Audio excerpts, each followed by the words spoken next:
these people.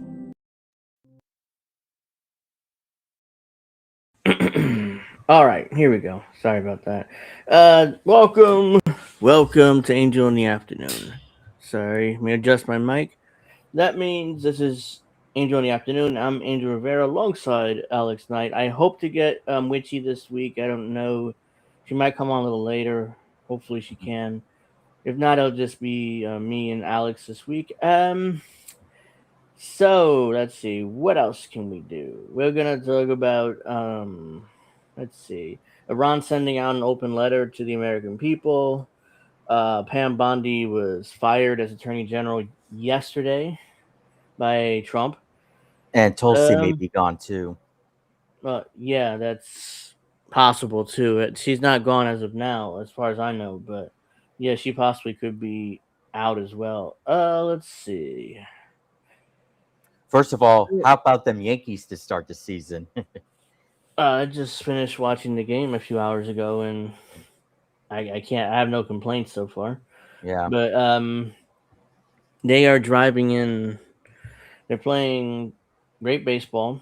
The stolen bases, timely hitting. I mean, it's like, what is this? I mean, this is not the Yankees I've watched the past 2 or 3 years. But so Mhm. far, so good. I have no complaints. So let's see. We're also Just gonna. a couple things. One, this Saturday, are Yeah, we doing wrestling talk? I assume so. And Yeah. that's the reason And why I say I assume so. do you want Go to do ahead. the baseball talk this Sunday? Um, I don't know yet. If not this Sunday, then next Sunday for sure. I have to get see whether David had come on or not. Okay. So I think this Sunday is not enough notice, but if we can, fine. If not, then next Sunday for sure. But I'm hoping to do pro wrestling talk tomorrow because I haven't heard from Witchy, and I'm not sure whether she's sick or what. But she hopefully able to come on today. If not, hopefully I'll see her tomorrow for pro wrestling talk. But if I'll let you know, or one of us let you know whether we can do the show or not. By the way, Uh this is my new Galaxy S26 Ultra I got yesterday. So oh wow. There yeah. you go.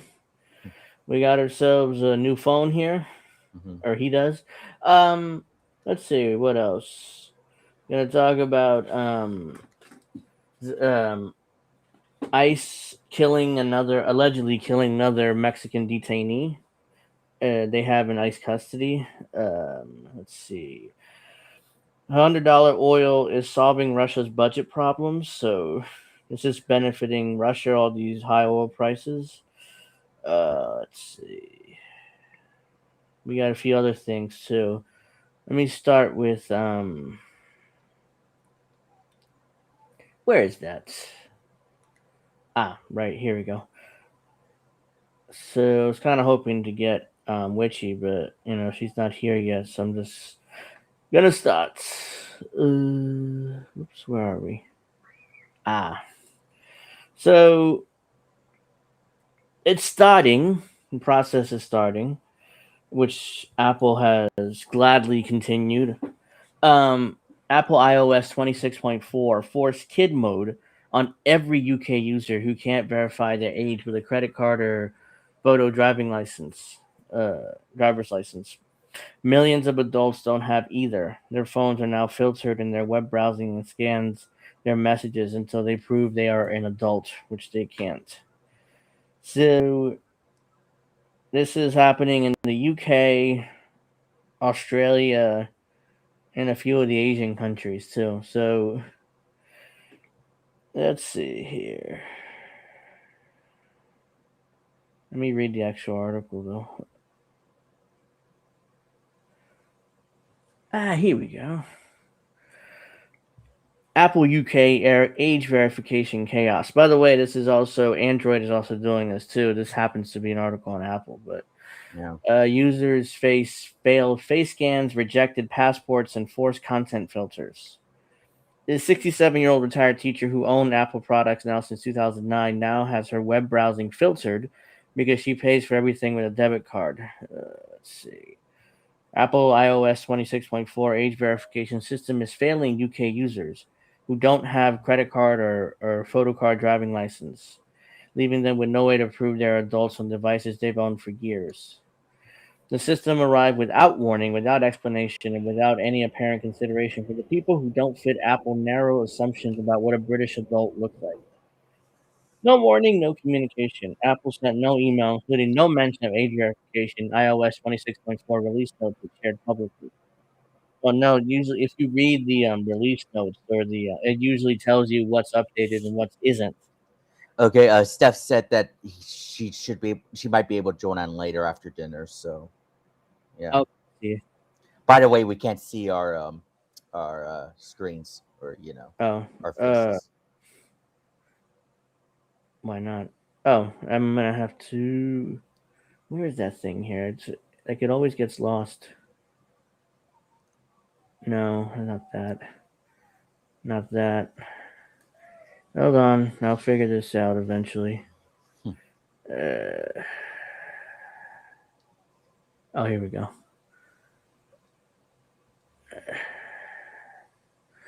Yeah, like the system here changed. So Mm. the restream always when I learn restream, they always change it up. It's like really Oh. annoying. So let's see.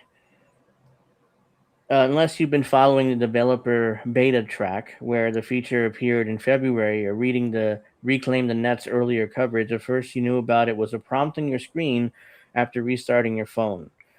This is how 35 million UK iPhone users found out that their devices now require identity documents to function normally. So this is a confirm your 18 plus label appeared on top of settings, and anyone who couldn't or wouldn't comply got slightly downgraded. Apple's web content filter switched on, blocking websites across Safari and every third party browser. Communication safety is activated, scanning images and videos and messages and FaceTime for nudity. Features that worked fine the day before now require government approved proof of adulthood.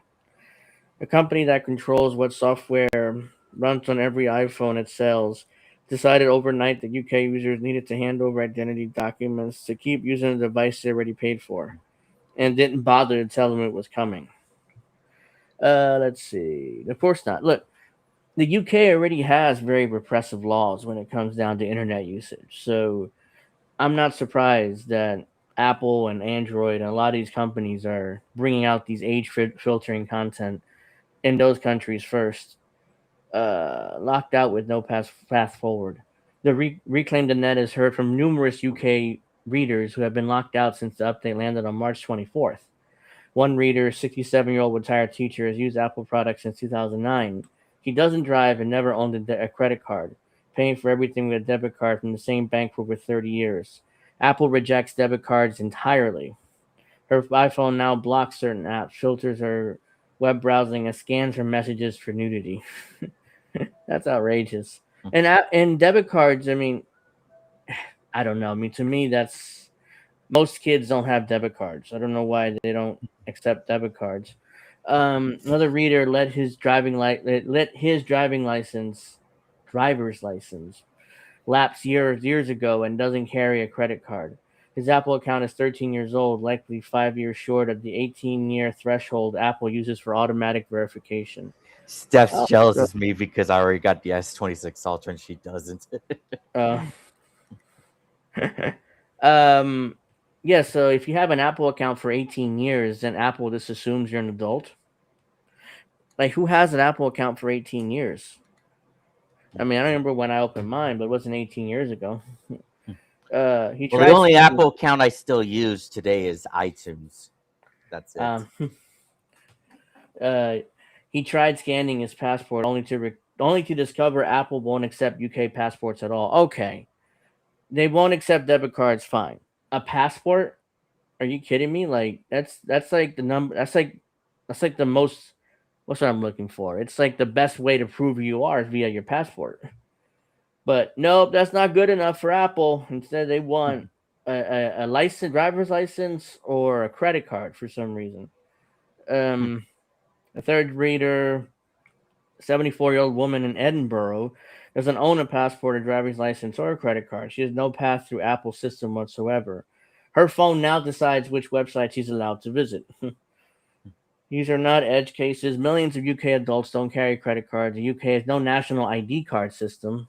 Plenty of people, particularly the elderly, those with health conditions, and those who simply never learned how to drive, don't hold a photo driver's license. Apple built a verification system around documents that a significant portion of the adult population doesn't have, and then gave those people no alternative or no warning. Older UK driver license, the paper ones issued before the photo card format launched in 1998, don't appear to be scannable. Apple's system requires a photo card, which means anyone carrying a valid paper license, perfectly legal and accepted anywhere else in UK, can't use it. So Apple just totally incompetent here and put out an age verification system with documents that really nobody has in the country. Brilliant, brilliant work, Apple. Mhm. People with disabilities and health conditions that prevent them from driving or traveling may hold none of the accepted documents. Apple support documentation acknowledges no alternative for these users. It simply tells them to contact Apple support, which, based on reports from the Apple community forums, often results in the support agent insisting passports are accepted when they aren't. Like, oh no, no, trust us, passport's accepted. But I just tried 10 times, it doesn't work. Well, it's accepted. Just trust us. It's like, what? No, it's not accepted, dumbasses. I mean, if you want it, that's fine. You want to accept it, but still, it doesn't work. Users who had automatic updates enabled, which Apple actively encourages, woke up to verification prompt with no chance of opting out. The only way to avoid Apple iOS 26.4 is to manually disable the automatic update and stay on an older version, giving up security patches in the process. Even for users with valid documents, the system is buggy. Reports across Apple support forums and Reddit describe driver license scan failing repeatedly with no error message, just silence. Apple chose this.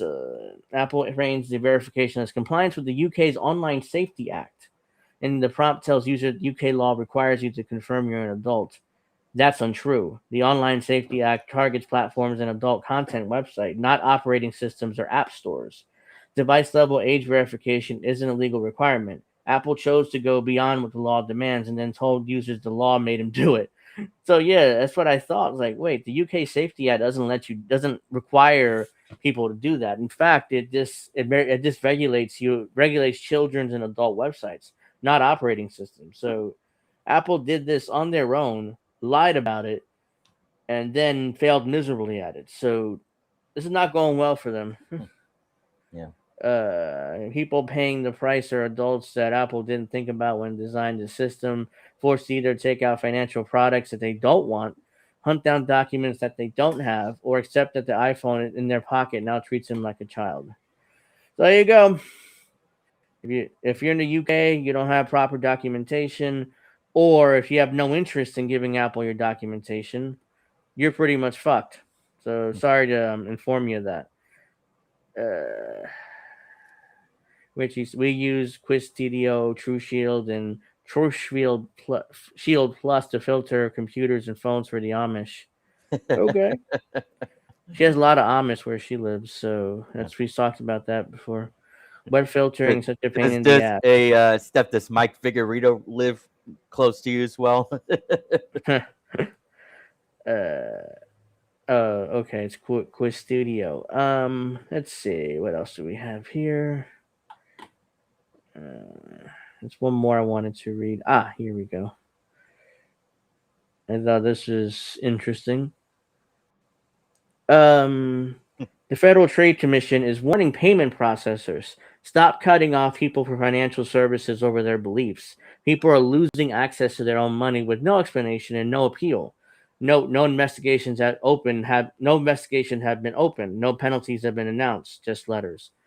So the FTC is doing something. FTC is pointing out how these payment processors and banks are just refusing, are just shutting down people's account with no access to their money and no explanation. But there's no investigation or no penalties. There's just a letter like, "Hey, can you please stop doing this? We won't do anything to actually stop to force you to stop, but please just stop doing this." It's like a strongly worded letter, Yeah. essentially. Same old Uh, bullshit. yeah. So I can't make this any bigger, unfortunately. Let me see whether I can do this. Here we go. Let me actually do that. So this is from Wow, Ryan March McClerney. 26th.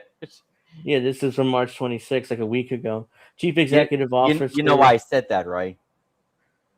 You don't remember? Um, March 26th. What happened then? Am I forgetting something? Remember that was my birthday. Oh, right. Yeah. Okay, sorry. Yeah, it's so this is sent to Ryan McClerney, Chief Executive Officer of Visa. Regarding potential FTC Act violations related to debanking American consumers. Hmm. Excuse me. Dear Mr. McClerney, the Federal Trade Commission's a nation's blah blah blah. As part of its mission, the agency brings law enforcement actions and educates businesses and industries and market participants about compliance with the laws FTC enforces. The FTC understands that Visa is a financial company that provides various payment processing infrastructure and services worldwide, including the United States. Do you think they put that there? Like, we all know what Visa is. It's a financial company, gives out credit cards and debit cards. Like, did you really need to explain what the company actually does? Here we go again. Visa services includes processing payments made through credit cards and debit cards in its card network, access to sub infrastructure and services essential for American participation in everyday commerce, blah, blah, blah. Yeah, again, they're just explaining what Visa does. I'm sure their CEO knows exactly what they do. Section 5 of the FTC Act prohibits unfair and deceptive acts or practices. The representation is deceptive under the FTC Act if it's material and would likely mislead customers in acting reasonably under the circumstances. An act or practice is unfair if it causes or is likely to cause substantial injury to consumer that cannot be reasonably avoided. And the injury is not outweighed by countervailing benefits to consumer or competition. The FTC has long history of bringing enforcement against payment infrastructure platforms related blah blah. I mean, is there any more to this, or I think that's the only thing the only part of the letter they had here, but it keeps going. Basically, did they? Here we go. Here's an article. So let me just go to that. Did I just close? I did. Hold on. Oh Lord.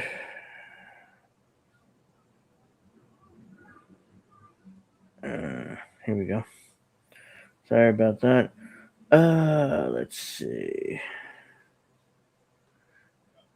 I had a woman coming around my place getting a letter to our senator as they're raising our rent again. I signed it. Hopefully something's actually done, but is raw getting our rents raised in this country, or it's or when you get a mortgage, your interest rate's higher than what it was. So, let's see. Four companies that collectively control how most Americans buy and sell things received warning letters this week from the FTC, Andrew Ferguson, threatening enforcement action if they deny customers access to financial services based on political or religious beliefs. Targets are Visa, MasterCard, PayPal, and Stripe. By the way, PayPal and Stripe have been canceling people's accounts with them and keeping their money. But that's happened to some people in this space too that we know. So they've gotten their money stolen by PayPal and Stripe in particular. So, and also GoFundMe has also done stuff like that, where you just raise a bunch of money and then they refuse to give it to you because you violated terms of service allegedly. The letters didn't name a specific violation, and they didn't need to. The track record's already public. PayPal has frozen accounts of several political commentators. Yep. Stripe cut off payment processing for President Trump's campaign website after January 6, 2021. Both companies have spent years making unilateral decisions about who deserves access to the financial system, hiding behind vague terms of service that give compliance teams almost unlimited discretion. Full participation in commerce and public life necessarily requires the law abiding individuals can access and freely participate in our financial system. It's inconsistent American values try to deny law-abiding individuals the ability to run their legitimate businesses and feed their families because they attracted the ire of some rogue American officials, overzealous activists, or more worryingly, foreign governments seeking control public discourse. He continued, blah, blah, blah. This is why President Trump's August 7th, 2025 executive order on debanking makes it clear that it's unacceptable to debank law-abiding citizens due to political affiliations, religious beliefs, or lawful business activities. Ferguson's letters lean on Section 5 of the FTC Act, which prohibits unfair and deceptive acts or practices. The logic is that if your terms promise equal access and you cut off somebody for their politics, that's deceptive. As an American citizen, I abhor and condemn any efforts to debank or otherwise deny law-abiding consumers access, Ferguson wrote, citing Trump's blah, blah, blah executive order from last year. He told Visa and MasterCard they're responsible not just for their own conduct, but their member banks on their networks. Equally concerning is the conduct of payment providers and payment networks that turn a blind eye when their financial institution members debank consumers for these reasons. PayPal declined to comment. Visa and MasterCard didn't respond. Only Stripe pushed back. Quote, at Stripe, we do not restrict access to our services based on political viewpoints or affiliation. That's a total bullshit lie. That's just totally made up. That's what they do. They've debanked or canceled people's accounts in this space. I don't remember who it was right now. A few people in this space have had their Stripe accounts canceled. So no, they definitely do cancel based on political viewpoints. Ferguson's letters describe payment services as essential for American participation in everyday commerce and indirectly for the exercise of core rights and freedoms. It treats access to payment infrastructure not as a privilege companies can revoke at will, but something closer to a necessity. The real question is whether the letters become action. The FTC opened no investigation or announced no penalties.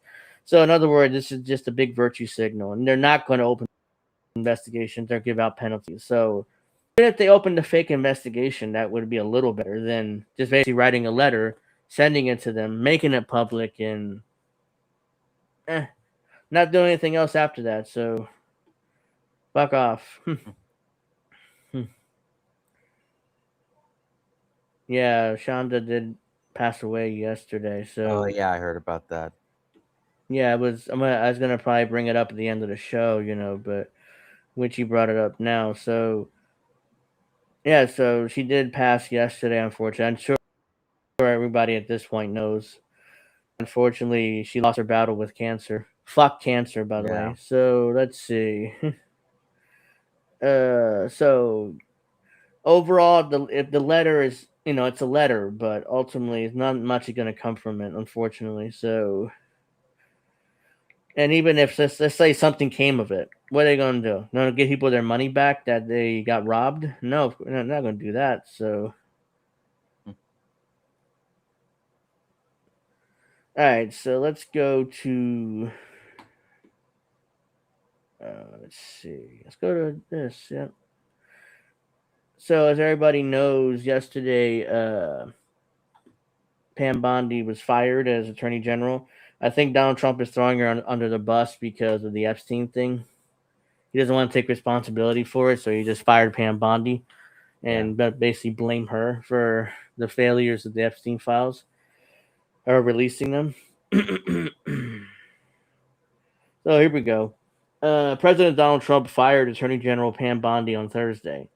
Bondi's dismissal comes after reports that Trump was increasingly unhappy about her handling of the Department of Justice files about the late sex offender Jeffrey Epstein and the DOJ's failure to successfully prosecute several of the president's political enemies.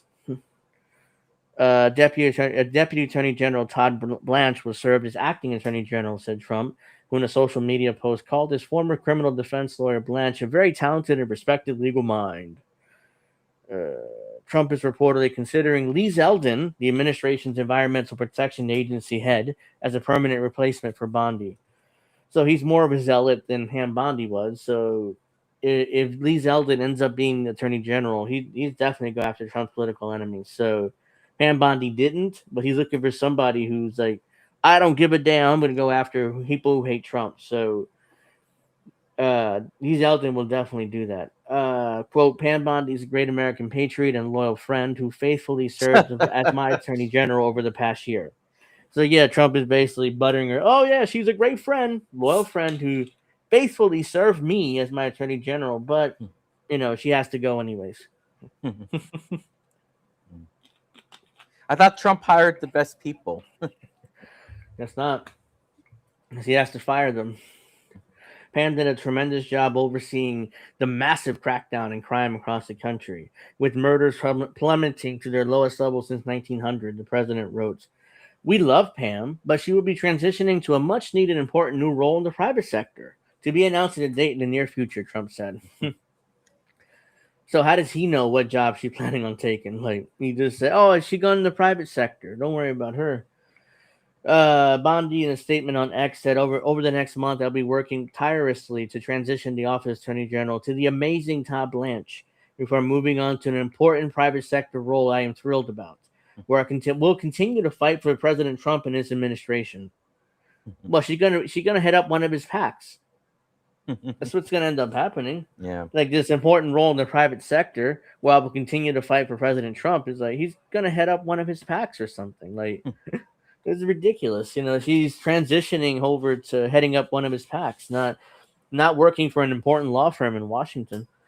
Her ouster comes weeks after Trump terminated another cabinet member, Kristi Noem, as Department of Homeland Security Secretary. Noem was dismissed after backlash over DHS's aggressive immigration enforcement in Minnesota, which led to the shooting deaths of two U.S. citizens by federal agents. Noem was replaced by Mark Wayne Mullen, who until very recently was the U.S. Senator representing Oklahoma.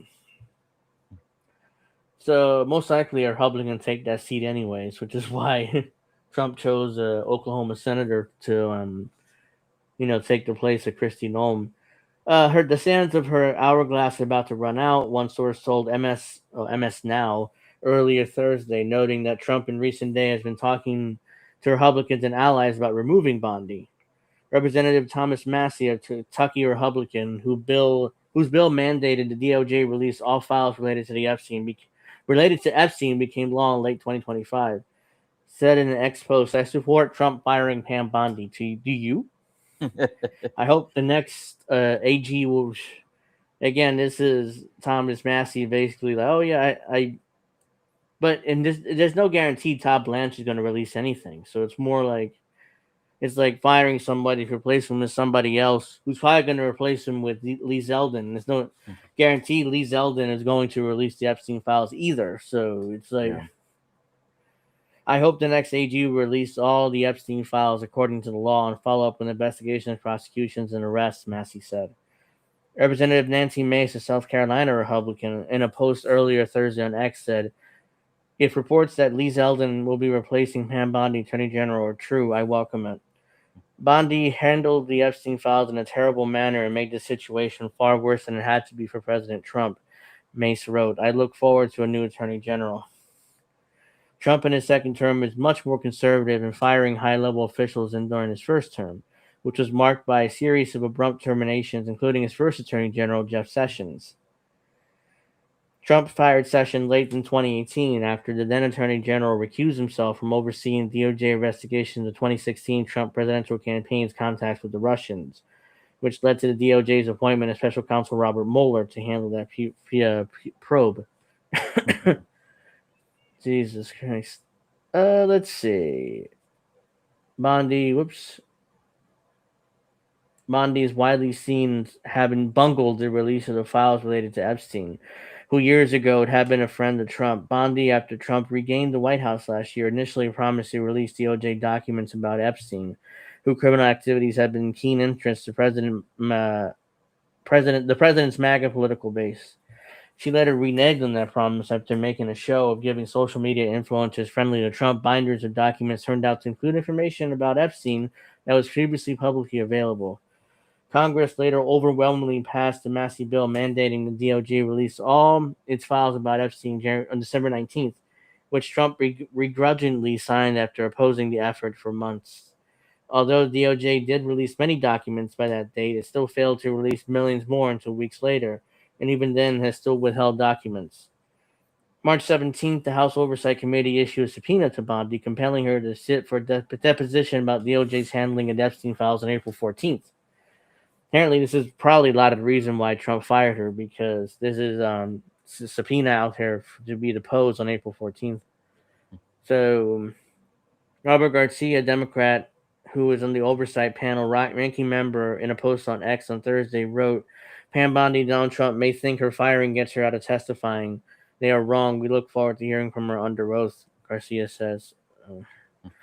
Bondi and the DOJ were embarrassed by the dismissal of federal criminal prosecutions of former FBI Director James Comey and New York Attorney General Letitia James. Trump, who pushed Bondi to criminally charge Comey and James, who are enemies of his. Comey was charged with making a false statement of obstruction stemming from his testimony in Congress 2 years earlier. James was charged with bank fraud and making false statements to a financial institution in connection with a mortgage he obtained to buy a home in 2020. Both denied any wrongdoing. A federal judge tossed out the cases against both after finding that Lindsay Halligan, the then interim U.S. attorney for the Eastern District of Virginia, who had obtained the indictments against Comey and James, had been invalidly appointed. Jesus Christ, I can't speak. Oh, there she is. Yeah, I will have to leave again because my dinner is almost here. But I wanted to say something about Ted Bondi, Pam Bondi, excuse me. They're gonna find someone who's definitely worse. I think they Trust me already on did this. find someone. I don't remember his name, but I think they already found him. Well, they're gonna probably replace him with Lee Zeldin, who's the EPA director right now. How is my mic? Who's Is more it of a Trump? okay? Yeah, it Oh, sounds that's fine. good. Yeah, for All now right. it sounds fine. Yeah. All right. Uh, So yeah, and like I said, I was on X. This is all a fucking distraction. Like I was saying in the comments, we need to bring back tar and feathering. Get these motherfuckers to pay attention. What happened to tar and feathering? We need to do that to all the Epstein people, all the pedophiles. You touch a kid, well, I'll cut your genitals off and make you eat them. Second time, death squad. By the And way, hopefully there's no Steph, second time. Oh, fuck you, little brother. I still owe about $400 on my phone. And I do like the Ultra 24. Um, and I have been coveting the 26, so I will get there. I just, Mhm. I have way too much yeah. to, I owe too much on my Ultra 24. So, Mhm. oh, it Yeah. sucks. Let's see. Federal judge Halligan is one of several top federal prosecutors whose appointments in the Trump administration have been deemed invalid. House Majority Leader Hakeem Jeffries, in a statement, blah blah. Pam Bondi tenure as the most corrupt attorney general in modern American history has been a disgrace and affront to our Constitution. So-called AG and the pathetic sycophantic political hacks Somebody installed corrupt within. talking about somebody corrupt. Like, come on, I Yeah, I hate it mean, when they're Yeah, people all do that. corrupt. Fuck you. In the ass. yeah. Repeatedly weaponized I'm the back, Department of baby. I'm Justice and back. taxpayer Okay. dollars to target political opponents of Donald Trump, trample the rights of law-abiding Americans, and silence the attempt to intimidate those who agreed to the administration, Jeffrey says. Pam Bondi lied to Congress and to people. Under her tenure, the department lost centuries of professional experience, willfully violated federal law and judicial orders alike, at the same time hiding millions of documents Ellen. linked to blah, blah, blah. So, yeah, Pam Bondi was fired. Most likely she'll be replaced with Lee Zeldin, who is a much more of a Donald Trump loyalist than Pam Bondi is. So, Oh, yeah, they if suck he's each other's actually dick all the appointed, time. if she's or he acts actually appointed, then man, there's going to be a lot more political prosecutions, and it's going to be pretty ugly because Lee Zeldin is going to basically take orders from the White House at this point. It's kind of like when Eric what's his name, Kirk? who was Attorney General under Obama, Oh, Eric Holder. I Eric thought you Holder were took saying orders from Erica. Obama. No, Eric Holder took orders from Obama basically. So Yeah. it's kind of like that. It's going to be kind of like that. Let's see. My microphone's still okay, guys? Yeah, it's fine. That's Okay. fine. Just messing around with some settings. Mhm. So we kind of talked about this last week, but but the United States is allowing a Russian tanker full of crude oil to reach Cuba. So, an easing of a de facto oil blockade that Washington has imposed on Cuba, the New York Times reported Saturday. Washington has effectively blocked all oil shipments to Cuba. Meanwhile, the U.S. has temporarily lifted sanctions on Russia to help improve the flow of oil that had been restricted by the U.S. and Israeli military strikes in Iran. So, hey, Russia's not so bad after all. Let's just lift some sanctions on them in order to stabilize the oil markets. It's not Russia ain't that bad after all. So, the Times reports that it was unclear why the Trump administration was allowing the shipment to go through. We all know why. Because if they would attack the Russians, that's World War III right there. So it's like, okay, fine, you can deliver oil to the Cubans. Just don't attack us, we won't attack you. So the U.S. sanctioned tanker Anatoly Kolovikin was on his way to Cuba. LSG-EG's ship monitoring data also showed the vessel departed from Russia's Primorsk port carrying some 650,000 barrels of crude. The New York Times reported it had 730,000 barrels. In the case, that much oil would provide significant relief to Cuba, which, according to President Miguel Diaz-Canán, has not received any oil imports for 3 months, leading to the strict rationing of gasoline and exacerbating an energy crisis that results in multiple power outages across the Caribbean island nation. So the Russians were able to get in some crude to them, which it's a big help. Let's see. Let's go to this one. So Russia's budget issues is being solved by $100 oils, $100 barrel, $100 barrel, $100 per barrel of crude oil. I can't even speak. Russia is getting an unexpected windfall from the war in the Middle East. The Kremlin's oil reserves this past month hit a 4-year high as oil prices jumped to $100 per barrel. That's what I was looking for. Amid the Iran war and de facto closed Strait of Hormuz. Moscow expects so much additional revenues from oil price spikes that the authorities are even unlikely Thank you, to Max. downgrade Russia's economic prospects, hold off on planned budget cuts, and even boost military spending on the war in Ukraine. Citing Bloomberg News, citing forces with knowledge of the matter, a month ago, Russia was considering lowering the oil price level above which it sends the proceeds to its wealth. Oil and gas reserves were plummeting, with widening discounts and key Russian buyers like India pulling out of the spot market. But the Middle East war and the worst disruption in the history of the global oil market pushed oil prices above $100 per barrel and prompted the United States to give buyers a free pass on Russian oil purchases. What an ironic twist. It turns out this war is massively helping Russia in their economy, giving a shit ton more money, even though we hate Russia. So what an irony that the United States has ended up helping Russia with the invasion of Iran. But remember, Putin's a madman, and we got to stop him. Yep. We gotta stop them. As a result of yeah. Urals, Russia flagship crude has now nearly doubled to about $100 per barrel as demand for Russian oil in India is soaring again. The oil price has already given Russia a reason to postpone the planned budget tightening. Moscow has now scrapped plans to make a substantial downgrade to its economic growth forecast in 2026. Russia oil revenues have steadily increased in March thanks to higher shipments and soaring oil prices, according to tanker tracking data monitored by Bloomberg. In two of the weeks this month, Russia is estimated to cash in the highest amounts of oil revenue since 2022, just after its invasion of Ukraine drove prices above $100 per barrel. Russia is cashing in on the Iran war, even if it can't take full advantage of the oil price spike, as Ukraine still targets key Baltic Sea ports in an attempt to undermine Moscow's oil exports capabilities.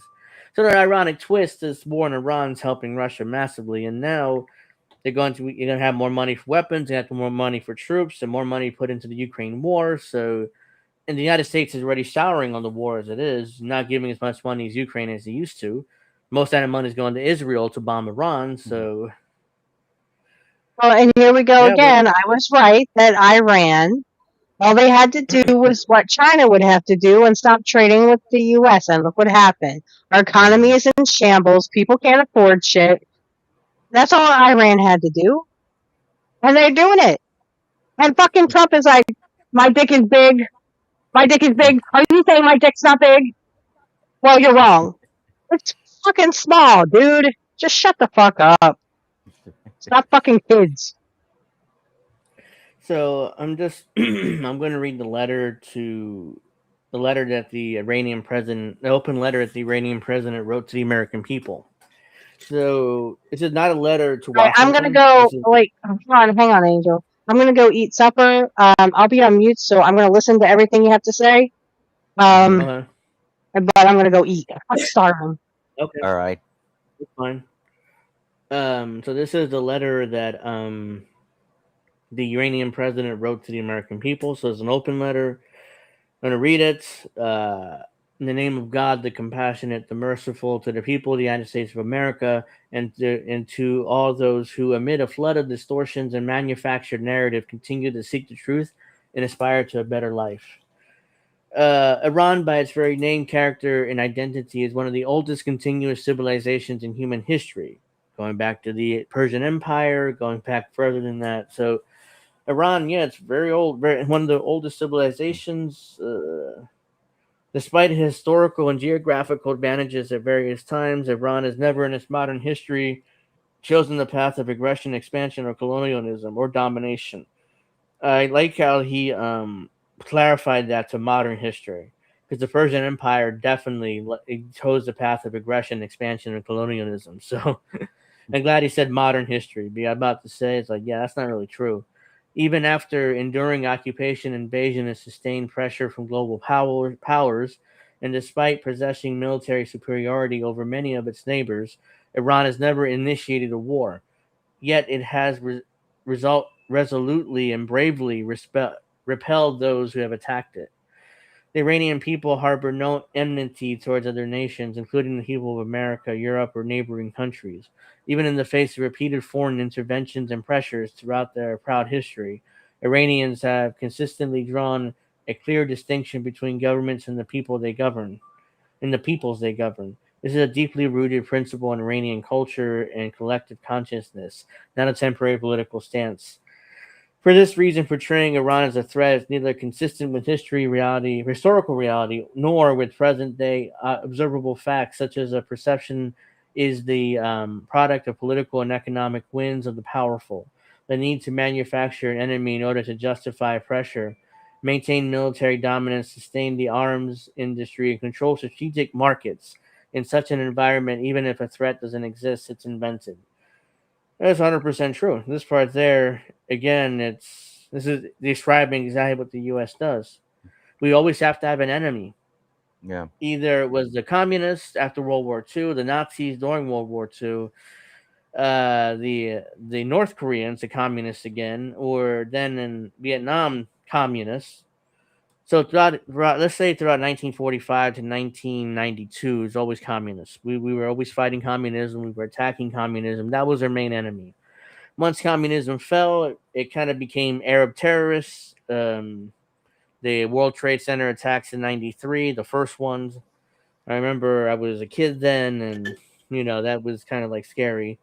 And then, and again, we bombed. Again, we bombed in Eastern Europe. We bombed, and 9/11 happened again. The second World Trade Center attacks. Then it was Arab terrorists and brown people out there in the Middle East, which we're still attacking to this day. So we always have to have an enemy. And for the last since 9/11, let's say 25 years, our enemy is Muslim Arab extremist terrorists. So we always have to have an enemy Yeah. within this. Let's see. Whoops. Within this basic framework. Hold on. I don't know why it's so small here. There always has to be a boogeyman. Boogie, boogie, boogie. Yeah. Definitely. Let's see. Whoops. Okay, here we go. Within the same framework, the United States has concentrated the largest number of forces, bases, and military capabilities around Iran, a country that, at least since the founding of the United States, has never initiated a war. Recent American aggressions launched from these very bases have demonstrated how threatening such a military presence truly is. Naturally, no country confronted with such conditions will forego strengthening its defensive capabilities. What Iran has done and continues to do so is a measure of the response grounded in legitimate self defense and no means an initiation of war or aggression. Relations between Iran and the United States were not originally hostile, as early interaction between the Iranian and American people were not marred with hostility or tension. The turning point, we know our history, 1953 coup d'etat, an illegal American intervention aimed at preventing nationalization of Iran's oil resources. By the way, the U.S. did that at the request of the U.K. Now, it wasn't really the U.S. acting alone there. The U.K. wanted Mossadegh dead because he wanted to nationalize the oil. Legal American intervention. The coup disrupted Iran's democratic process, reinstated Now that dictatorship, and the showed. rich couldn't have the poor people Mhm. having oil. Oh my gosh! There was you Yeah, know so how the, Pat, knock it off. Sorry, my cat she always calls me sometimes. I was watching something on the revolution, and even back in 74, let's say, but even earlier than that, so like 1763, 1765, the rich looked very down on the poor. They called them inferior. So yeah, because for them they had inferior genes. So even back then there was, you knew your place, poor people, and you didn't get a say in society. Now, this was England, and even here in America, before we had our independence, because, hey, mhm. Independence Day is coming up, and I'm just a history buff when it comes to American Revolution, right? Um, I find it a fascinating war, only because, it was like you had a bunch of people who weren't going to sit down and be taxed. I see now why the British taxed, but you had people here that were like, well, you can't tax us because we shouldn't be taxed because we need representation in England if you're Yeah, going to tax us, right? And there was yeah, even some British hierarchies that actually agreed and said, we actually make more money in trade with the United States, well, with Americas, with the yeah, colonists that they were called then. It wasn't yeah, America yeah, yet. Um, yeah. so there was a lot of British hierarchy lawyers and prosecutors, well, lawyers at least, that were actually saying, don't tax them. What are you doing? Trade with them. Because the colonists were literally buying English merchandise by the by the truckloads, by the boatloads. Yeah, the They didn't boatloads. trust them that. The Sorry. UK, So yeah. yeah, the UK economy was at the time basically propped up by the colonists of the United States or America, but yeah, by the time the war ended, that economy was in shambles because they didn't have American trade anymore because they just fought them to a brutal revolution. So, let's see, legal American Also had coup of Iran. to they also had to acknowledge the fact that we were now independent of England. Yeah, But a lot of loyalists still felt loyal to the crown, so they ended up going back to England because of yeah. and They left and went back to the UK. Yeah, right. So all I meant by that was, again, see a lot of similarities between how the rich have always literally looked at the poor that way, because you were literally looked hmm, at as friends. You are lower than cattle. You are lower than a woman, and a woman back then was lower than cattle. So if you are poor and a woman, you are lower yeah, than anything. You are a snake's belly, basically. yeah. So let's see. The coup disrupted Iran's democratic process, reinstated dictatorship, and sowed deep distrust among Iranians towards American policies. Distrust deepened further when America's support for the Shah's regime, the backing of Saddam Hussein during the imposed war of the 1980s, the imposition of the longest and most comprehensive sanctions in modern history, and ultimately unprovoked military aggression twice in the midst of negotiations against Iran. That's like probably the worst part about all the entire thing. They pretend to do negotiations with Iran in order to bomb them. They did this now twice. So why in the world would the Iranians trust us now, especially Right. since we're trying to negotiate again? And what I'd like Yet to show all the early, sorry, just want to add, let's get show this a little yeah, later. Dr. Wolf, or Professor Wolf, excuse me, Professor Wolf, talked about this so eloquently, where he says, Iran's tried to not wake a sleeping giant, which is the United States, and aggressively we have gotten worse towards Iran. Where Iran kind of like, look, I don't want to poke the bear. Can we just, do negotiations and whatever you want to do? I'll suck your dick, whatever. And it's been, the aggressor has always been Israel and America. So, and Dr. Yeah. Wolf, sorry, Okay, Professor Wolf, Professor Wolf, he, talks about how, it's Iran that's been trying to back away, and they've been so nice to us and trying to, keep the peace with us, and literally had to sit there and suck our dicks while we're bombing them. Literally, Yeah. that's what we're doing. Mm-hmm. We're literally making Iranians, there you go. Whatever, Iranians. We're literally making them suck our dick as we bomb them. Yeah. Yeah. Which is outrageous, but but we still attack them anyways. So why in the world would they trust us? Attack them I anyway. don't think they would. Yet all these pressures have failed to weaken Iran. On the contrary, the country has grown stronger in many areas. Literacy rates have tripled, roughly from 30% before the Islamic Revolution to over 90% today. Higher education has expanded dramatically. Significant advances have been achieved in modern technology. Healthcare services have improved. The infrastructure has developed at a pace and scale incomparable to the past. These are measurable, observable realities that stand independent of fabricated narratives. At the same time, the destructive and inhumane impact of sanctions, war, and aggression on the lives of the resilient Iranian people must not be underestimated. The continuation of military aggression and recent bombings profoundly affect the people's lives, attitudes, and perspectives. This reflects a fundamental human truth. When war inflicts irreparable harms on lives, homes, cities, and futures, people will not remain indifferent towards those who are responsible.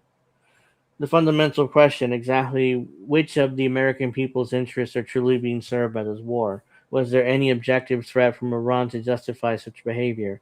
Does the massacre of innocent children, destruction of cancer treatment pharmaceutical facilities, or boasting about bombing a country back to the Stone Ages, as Trump said recently, serve any purpose other than further damaging the United States' global standing?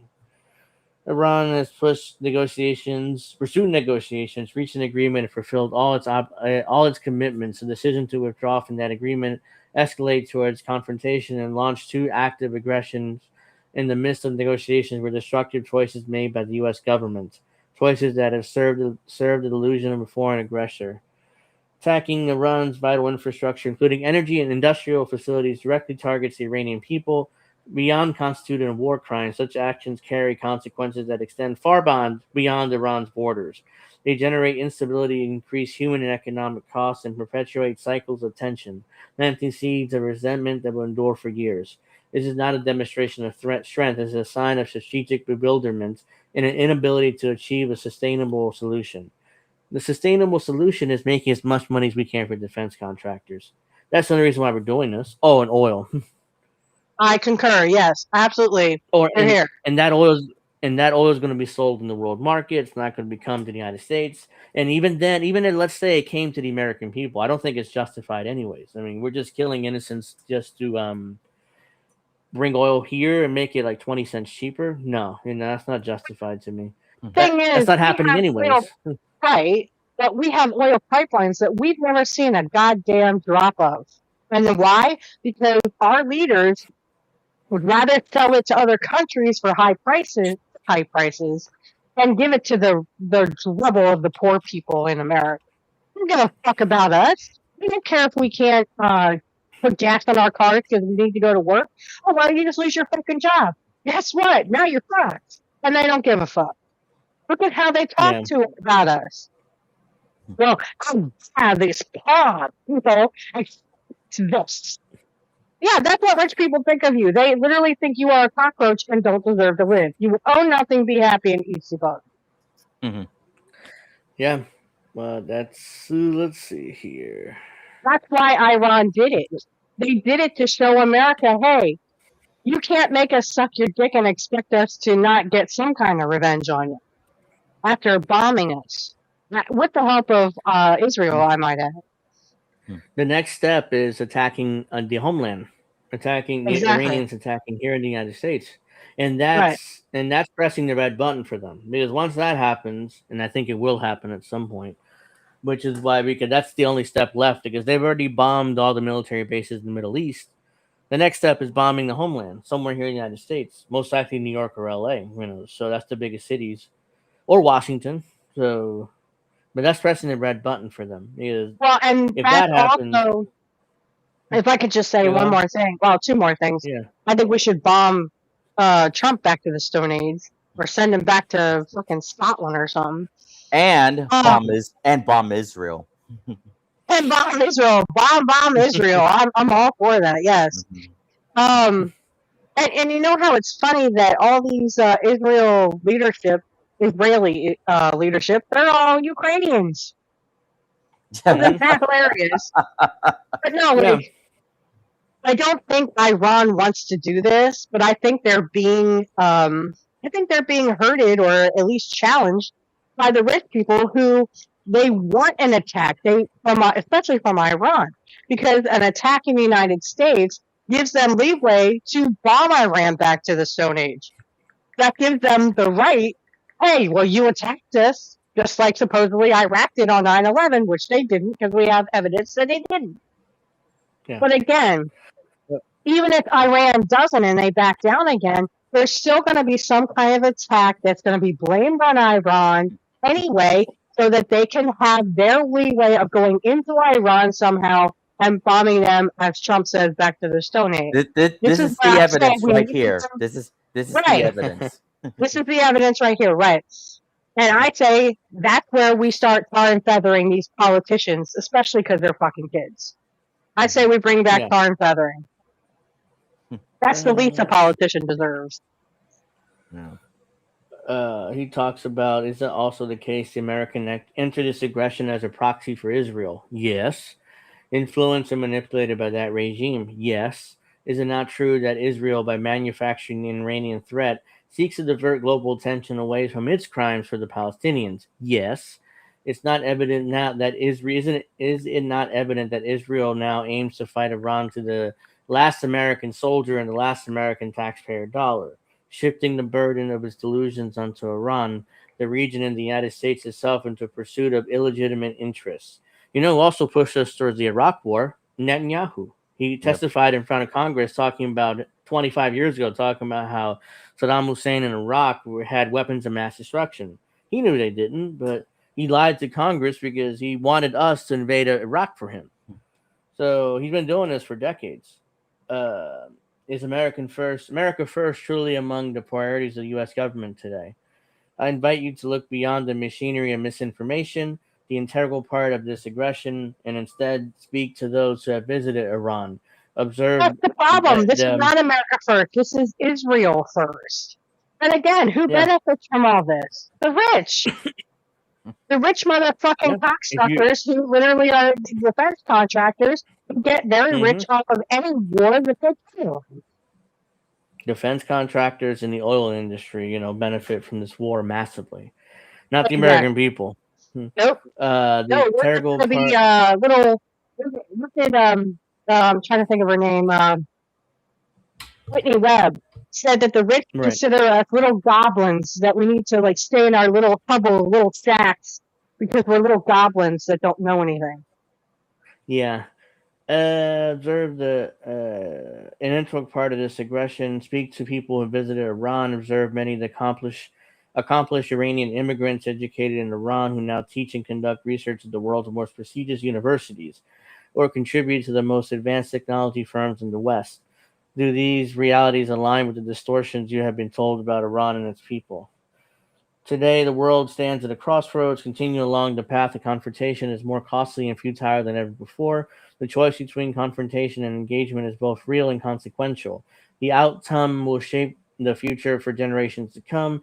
Throughout the millennia of its proud history, Iran has outlasted many aggressors, and all that remains is our tarnished names in history, while Iran endures resilient, dignified, and proud. That's the end of the letter. It's very well written, and the media did cover this letter, to be fair, but they kind of like dismissed it. Like, yeah, the president of Iran wrote a letter to the American people, and they're still evil Arabs, evil towel Arab. They wear the towels in their heads, and they're evil. 9/11 just killed them all. That's As what it they seems. said, as my dad put it, they're all called towel heads, apparently. Yeah, towel heads. That's the word I'm looking for. That's why they wear towels. They're towel heads. You know what? Today I can't speak English, so let's do English, that. motherfucker, do you speak it? I was just gonna No, say no. that. Yeah, I deserve that one. Let's see. No, So you don't. That's not bad. Come over there and whoop you. You know, the other thing I just can't believe go is ahead. how Delcy Rodriguez has just sold out to the Venezuelan people. Yeah, I mean, she literally sold them down the river, but again, this is all about rich versus poor. And the rich find us all inferior. They call us inferior. It They makes called us me that wonder. in It the makes me 1700s. wonder if she was in on the coup. I'm definitely 100% yes. I said it from the beginning. Maduro was betrayed by somebody in his government. I don't know who. It could have been her. It could have been somebody else in his inner circle. But she's the one with the most power as VP, so it probably was her. But I Yeah. definitely do believe he was betrayed by somebody within his government. Well, even if it wasn't completely 100% her, she still had something to do with it. I guarantee it. Yeah. She sold all those people just right down the river, and him too, and his wife. Well, if that was my Yeah. husband, I would stand right beside him and say, if you're going to arrest him, you're going to arrest me too, motherfuckers. I say I'm very loyal to my man. And he is very loyal to me. He would do the same thing for me. So Yeah. Let's see. ICE announces the death of another Mexican detainee in U.S. immigration custody. So once again, ICE has apparently allegedly killed another Mexican detainee, or they say death. I mean, they don't say they killed him, but they say death. Mexico says it will protest the death of another Mexican citizen, one or about 14 detainees to die in custody this year. Let's see. Get rid of that. I don't know why that's there. There you go. Another detainee has died in an immigration facility in the United States. Authorities have announced raising concerns about the growing death toll of immigrants in government custody amid President Donald Trump's crackdown. how's Immigration that? and How's the Customs mic now? Enforcement. Mike any better? It's fine. It's a little All right. better, but it seems like to be kind of like popping for some reason. Like I'm not sure if your mic is too close to your head or what, or your mouth, but it seems to be popping a little bit. Immigration and Customs Enforcement said Monday that Mexican immigrant Jose Guadalupe Ramos Solano was found unresponsive in a processing center in California last week and was later pronounced dead at the hospital. Ramos Solano was one in around 14 detainees, including several Mexican immigrants, to die in ICE custody this year. Mexican President Claudia Sheinbaum expressed concern with the trend on Monday. Of course she did. This is all she does is really talk pretty much and not take any action. We're now going to take further action. Oh, really? I mean, what action is that? We're going to take several steps to protest the death of another Mexican national of the United States. So what do you mean? You're all going to just protest and hold signs in front of the U.S. Embassy in Mexico City? I don't know what's that going to do other than basically get ignored. ISIS said that Ramos Solano, who was taken into agency custody last month, suffered from severe medical conditions, including diabetes and hypertension. Okay, did you not give him any medication for those issues? No, just let him die, I guess. He received constant medical care while he was in custody. Yeah, I call bullshit on that. Like, there's no way that's true, or else he wouldn't have died. So it's like, Man, shut the fuck up with that bullshit. so That the actor who plays as Franklin. yeah, Is this any better, guys? Or is it still popping? No, it's fine. it's a lot Okay. better. So it's not popping as much. It could have been because I Lot was out in better. my kitchen. Yeah, probably it could have been that. Yeah, because it was popping pretty bad earlier. He received constant medical care while he was in custody, including daily medication to treat his illnesses. Really? Then how come he just died? Unless you didn't kill. If you didn't kill him, then I'm a diabetic. I have my medication every day. But rights advocates that raised concerns over the medical care that immigrants receive at ICE facilities as the death toll continued to climb, as at least 32 people died in ICE custody last year, compared to 11 in 2024, the year before Trump took office. Earlier this month, Mohammed Nazir Akatwad, a 41-year-old Afghan asylum seeker, also died in immigration custody. Jesus ICE Christ. said he had transported him to a hospital in Texas after he complained of shortness of breath and chest pains. I say we do this to the ICE agents. What they do to us, we do to them. Turn around is fair play. Isn't that what Gorilla Monsoon used to say? Yeah. The agency also said that Michael Mexican Cole immigrant. says that too. Yeah. Oh, really? Michael. Well, I got it from Gorilla when Monsoon. Undertaker gave that chair shot to Mr. Kennedy at Survivor Series, that's what he said. Yeah, Mr. Kennedy. He got that Miss from that guy. Huh? Monsoon. Did anyone miss that guy, Mr. Kennedy? Who? No. No, I haven't really thought of him in years. The agency also said that Mexican immigrant Royer Perez Jimenez, 19, died of a presumed suicide, quote unquote, at a detention center in Florida on March 16th. So they presume it was suicide. I think this might have been the guy they found hanging. So he Epsteined himself. Yeah, that's what they're gonna say. Like. ICE often tries to portray immigrants who died in the facility as hardened criminals, but some of the detainees have no criminal history and only minor offenses committed years ago. For example, Jimenez was only charged, not convicted, of misdemeanor fraud for impersonation and resisting an officer. So it's sort of like misdemeanors. It's not really even felonies. Some of these fatalities are also spurred calls for independent investigations. When Cuban immigrant Geraldo Lunas Campos died in ICE custody in January, ICE initially said he experienced medical distress, quote unquote, but a medical examiner later ruled Campos' death as a homicide, meaning caused by another person, prompting the authorities to change their version of the events. Well, after it was revealed it was a murder, come up with a good story. Well, he's the one who rammed his head into that thing. I didn't see anything. Jesus Christ. So, he hung himself, but I don't know how he got those bruises on his ass. What the fuck? You know what I'm talking about? Oh, his ass is hanging out, or his anal whatever hole is hanging out. Well, I don't know how he got raped so bad. I don't know what you're talking about. I like women. Yeah, the colon. It was the colon and anus like popped out. It was yeah. Like, what the fuck? The U.S. Department of Homeland Security, which oversees ICE, claimed that Campos was trying to take his own life. Why do I think, like, I smell total bullshit with that? Like, that can't be real. Like, come on. Let's see. So did I, except that I helped. Quote, Campos violently resisted the security staff and continued to attempt to take his life. During the ensuing struggle, Campos stopped breathing and lost consciousness, DHS said in the statement on January 16th. So what, he was fighting, in other words, he was fighting the agents or the officers in the jail. He fought so hard to the point where he just stopped breathing and died. So he had a heart attack and died, basically. So he got what he wanted. Allegedly. Or that's total bullshit and he was murdered by one of these agents and they came up with a story that he was fighting until he died. He just dropped dead, basically. You're supposed to let them anally rape you. Don't you understand this?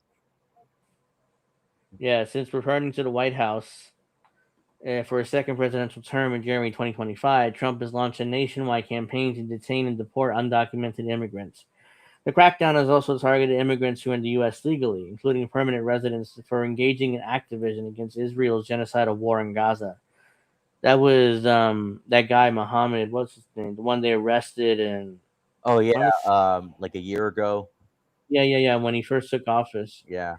guy from Syria. It was Mohammed something. He was a student at either Harvard or one of these big universities. Hmm. So I forget his name right They're even starting to kill white people. If you either you comply or you die. These people don't care. They're going to do whatever they can to make sure that they get their evilness across. now. Mm-hmm. They don't Yep. kill. They don't care how many poor people they have to kill. Hey, Angel, have you seen the score of the Knicks and Bulls game? No. It's 51-23 Knicks. Jesus Christ. I'm just waiting for the playoffs to start because regular season is pretty much for me. It's almost done anyways. Yeah. Since returning to the White House for blah, blah, blah, the crackdown has targeted immigrants, including blah, blah, blah. Federal agents have killed 2 people in Minnesota in January during a weeks-long immigration enforcement operation that sparked protests and outrage across the country. Yeah, that's Alex Preddy and the other woman. I forget her name Yeah, again. you So Renee Good. Renee Good. Yeah. Yeah. You either So comply or you die. Mm-hmm. Yeah. So let's see here.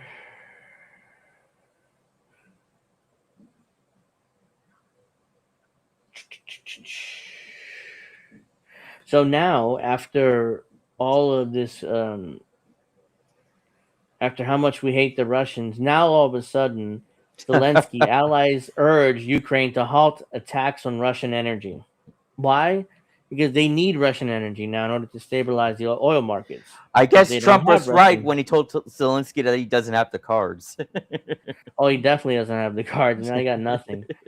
Let's see. Ukrainian President Volodymyr Zelensky said he was asked from some. He was I asked don't know if what some to do. allied nation. I'm out of luck. I can't do anything anymore.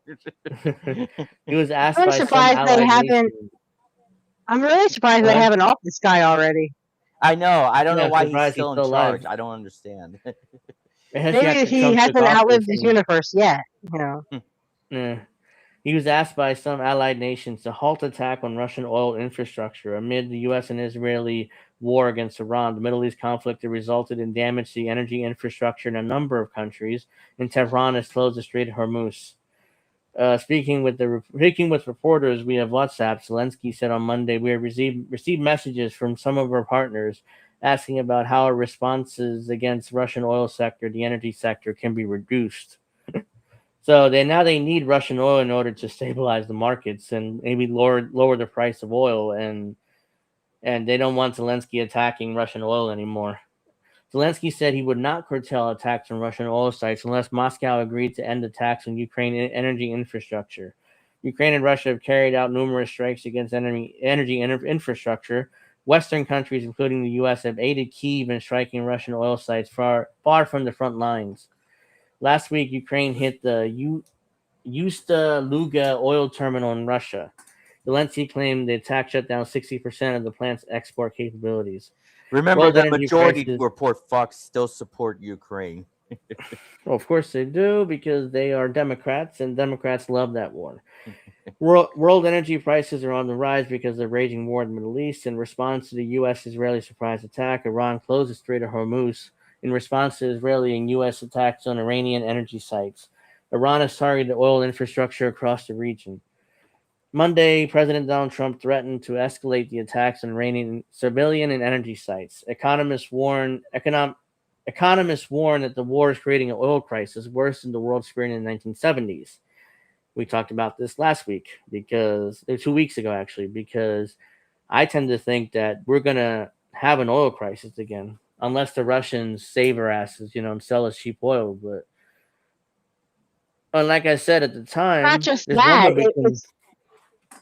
It's not just that. It's literally we're going to have a war on food, gas, We're going to have shortages of all kinds. It's not just going to be, one or the other. It's going to be, because look at it.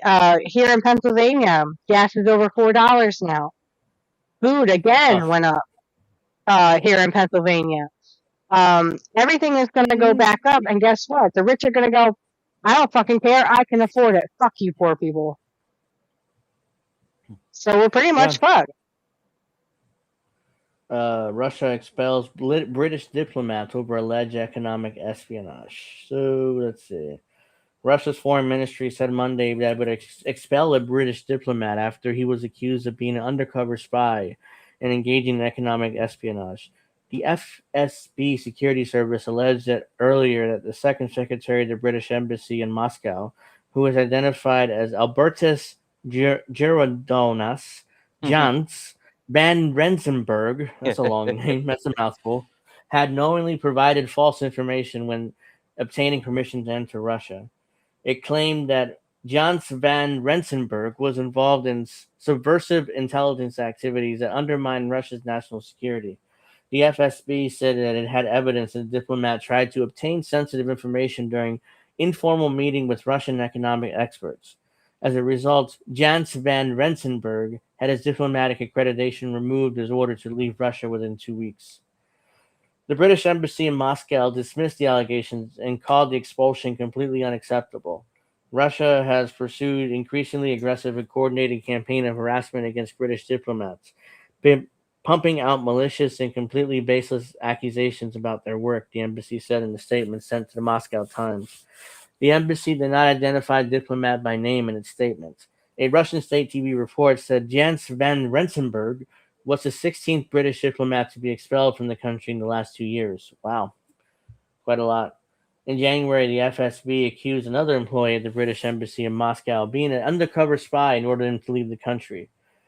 The British government responded to that expulsion by removing the accreditation of a Russian diplomat in London.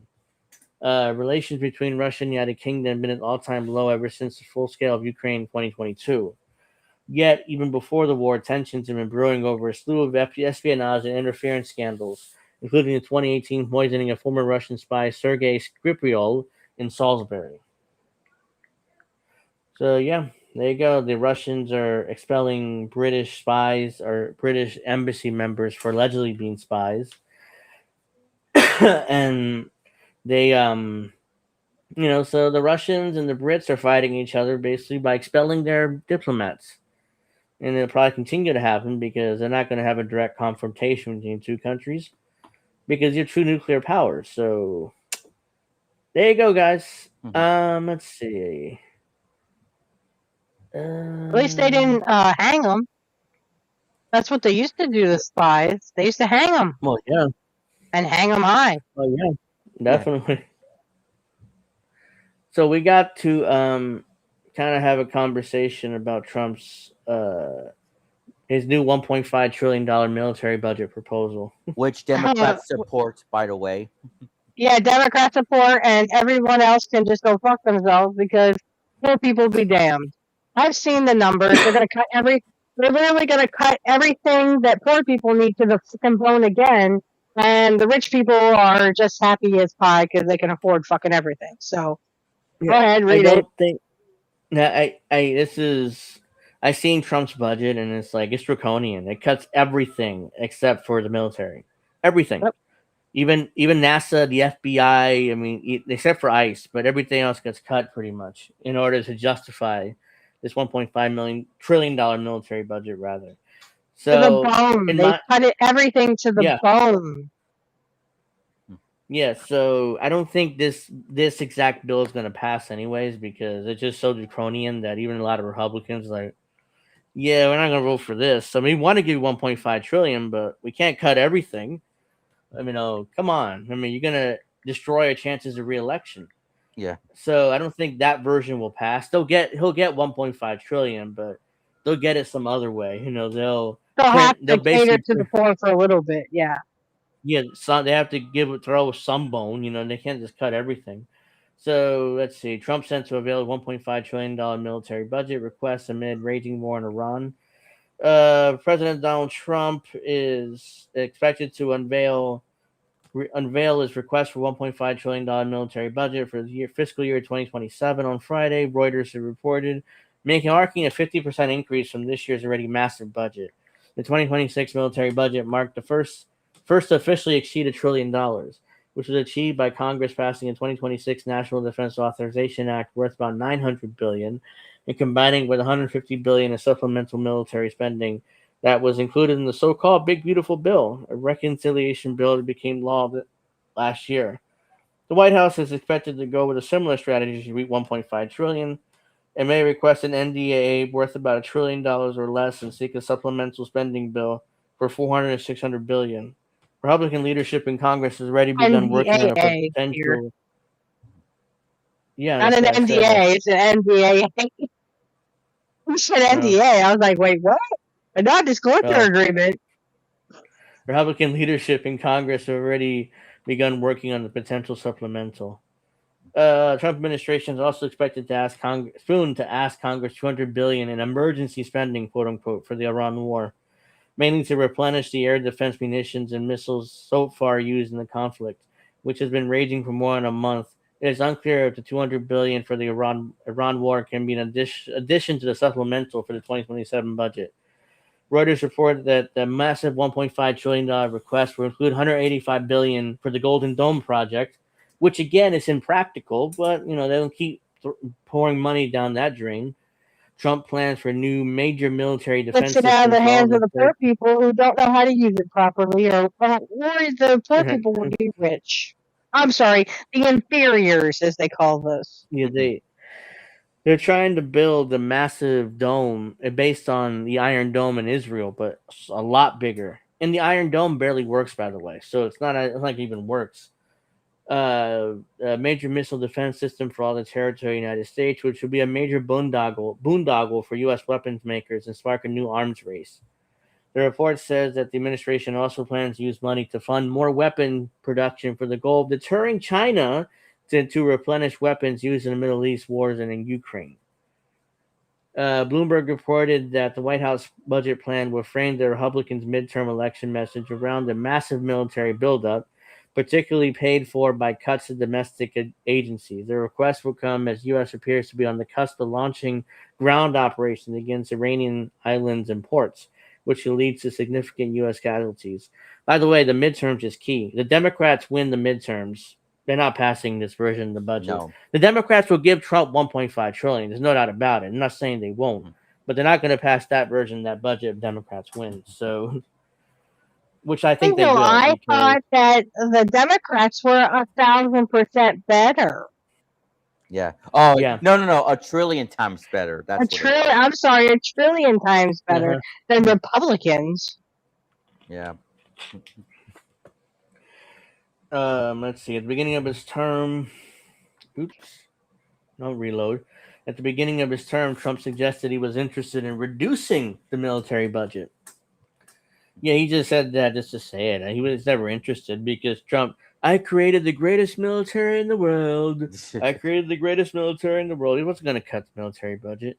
Then he dramatically expanded U.S. military interventions worldwide and sought record-breaking spending levels.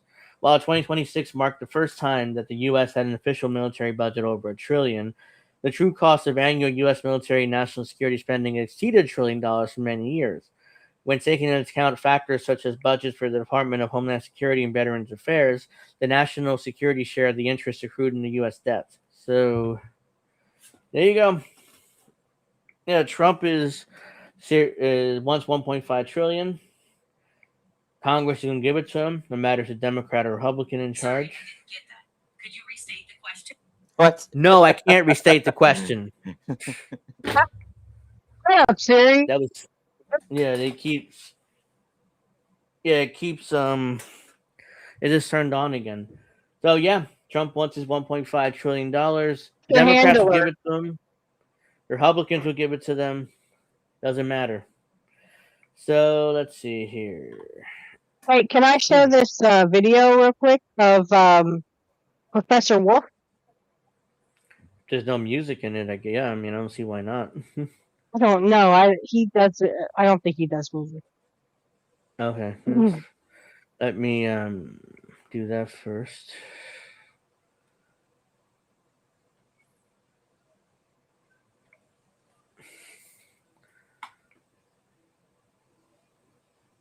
You have to play it, I think. I can't play it from here.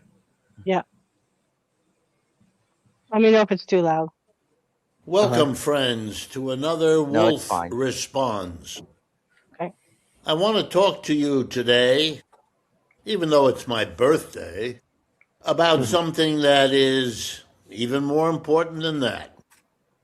I want to talk to you about the Iran war in terms of who profits, the Epstein class, and who pays. And you know already that that's you and me. But I really want to take it down to the nitty gritty of how this works and to draw the lesson from that that I believe is lying there for us all to appreciate. Yeah, a few politicians, a few big businesses, particularly in the defense industry. Oh, excuse me, we now call it the war industry. Yeah. They're the ones who make a lot of money off of this. They build their careers, they build their connections, and they build a government for all of the guns and the bullets and the planes and you name it. But now let's follow, just in this particular case, who ends up paying, not profiting at all. And you know, but I'm going to go through it. Let's start with the most obvious thing. Every scholar of the Middle East, every observer that I've ever read, and I've read many, predicted, some of them as much as 30 years ago, that if there was ever a war, actual war against Iran, that one of the things Iran could do to defend itself against a war would be to take advantage of the Strait of Hormuz. That the President of the United States and his military advisors seem not to have foreseen this, not to have planned for it, not to have. I don't know if they didn't foresee it. I think it's more like they didn't give a fuck. They knew it would only hurt poor people because it doesn't fucking hurt anybody except for poor people. It's the prices of gas and food all goes up, and the rich are like, "What? There's nothing to see here. I don't know what you're talking about. Fuck off, poor people." So yeah, I think it's just they didn't give a fuck. Any way to deal with it, a war now over a month old, tells you more than you probably want to know about the competence of this government and of the Epstein class. I love that. Yeah.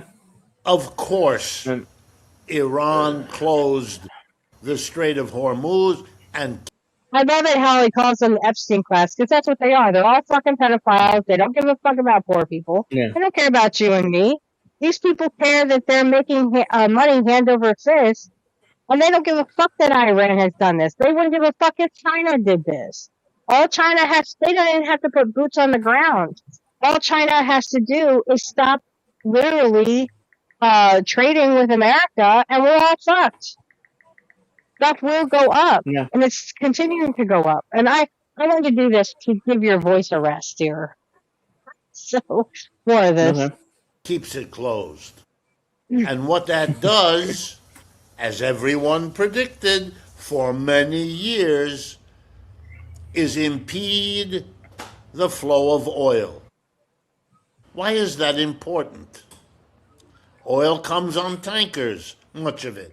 They have to be in the water to go from where the oil begins to where it is finally burned and used. And we live now in a world economy in which every corner of our planet is connected economically to every other. And so the price of oil goes up because suddenly we all demand as much as we ever did, but the supply can't get to us because the Strait of Hormuz is blocked by the Iranians, and the Americans can't do anything about it. By the way, the last 4 weeks have been a demonstration of can't do anything about it. Don't be misled by the daily posting of Mr. Trump or Mr. Hegseth or any of the others. Bottom line, this is hurting the American war effort. Why? Because every other country on earth is angry about rising oil prices, which Ding, they ding, should ding. have foreseen, Mm-hmm. but being incompetent, they didn't. They don't care. And Yeah. why is every country pressuring them? Because the people of every country, including the people of the United States, are the ones who have to pay for the profits being earned by the Epstein class. How do they pay? Well, you already know because the price of gasoline just went over $4 a gallon on average in the United States. $4 here where I live. In California, Angel, it's over pause for a second. $6 a gallon in the United States. Witchy has to stop it. I don't think I Oh. can. And that means Oh, people here. all Yes. I was gonna say, Angel, I just saw your tweet. Yeah, I'm not sure Witchy saw it, but fucking turns out the guy Randy Orton's having phone calls with was Pat McAfee this entire time. Well, we Yeah, don't that's the know if worst. that's we don't know if that's true. Well, he's the one that's claiming that it is. So Okay. Because that's the Mhm. big he reveal. just kicked Cody Rhodes in the balls. Yeah, and he turned Again? heel and everybody. Right? Yeah, whenever somebody turns heel, they got to kick Cody Rhodes in the balls. So Yeah. that's just something they have Yeah, to that's like a big thing. John Cena did it first, and now Randy Orton does it. hmm And now All right, Pat a little more McAfee, of this. you know. Yeah, now Pat McAfee. A little Okay, more of yeah, this, and then I'll explain why I showed Mhm. this. Yeah, go already ahead. facing tight budgets, already facing rising prices in the grocery store, have now to spend big bucks extra. But they don't To have. do what? To go from their home to their job. To go from their home to where they can shop for their food. To go from their home to visit their elderly folks in a hospital and all the rest. And here's the thing: people who don't have that, I mean, they barely have enough for food, now have to go, well, do I want to go to work or do I want to fucking eat? So Mhm. again, people who are already stretching their budgets have stretched it to the point of where now it's not just, hey, do I want to pay rent or have food? Now it's, do I want to get to work or have food or pay my rent or keep the electric on? Yeah. That's, I mean, it's literally, they stretched it so far that literally now they're fucked no matter what they do. So, and again, the rich do not care. They don't care. Hmm. All right, a little more. A country that relies on the automobile. But that's only the beginning. Now, quickly, more of it. One kind of developed oil, processed oil, is called diesel fuel. That's what goes into a truck. And trucks bring us everything we buy, whether we buy You it know. over the internet or we buy it in the local store.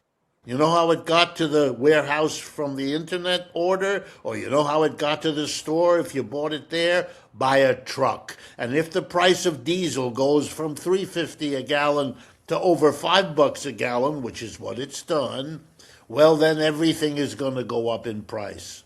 You haven't seen it yet? You will. And I'm talking about days, at the most weeks from now. Your extra I've gas seen it. price is going to be leading into extra food prices. and extra prices for everything else. That's how the masses are made to pay. Higher gas price, higher food price. The pain of this war on Iran is being felt here. Of course, it's being felt in Iran because those people are dying by the thousands because of the bombs Americans and Israelis are dropping. I don't mean any disrespect to the price being paid by Iranians, but they didn't make war on us. The United States initiated with Israel this war. It is, as even the American generals say, a war of choice, not a war of necessity. But even that isn't quite accurate, is it? It may be a war of choice for the United States. We were certainly not threatened in our existence by Iran. That never happened. But bombing by Israel and America in Iran threatens their existence. That's their country. We are bombing them, not the other way around. And Americans can twist and turn, but that's the reality.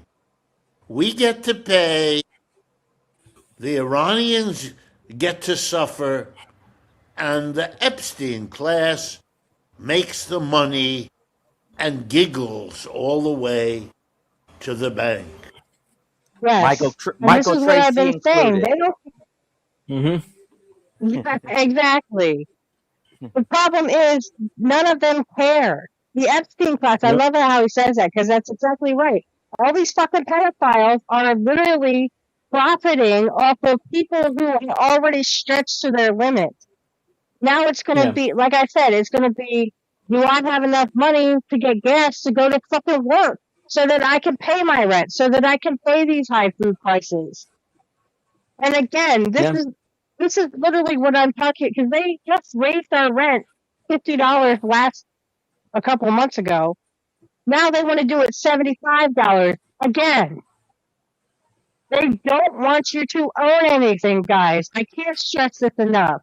You will own nothing, you will be happy, and you will eat sea bugs.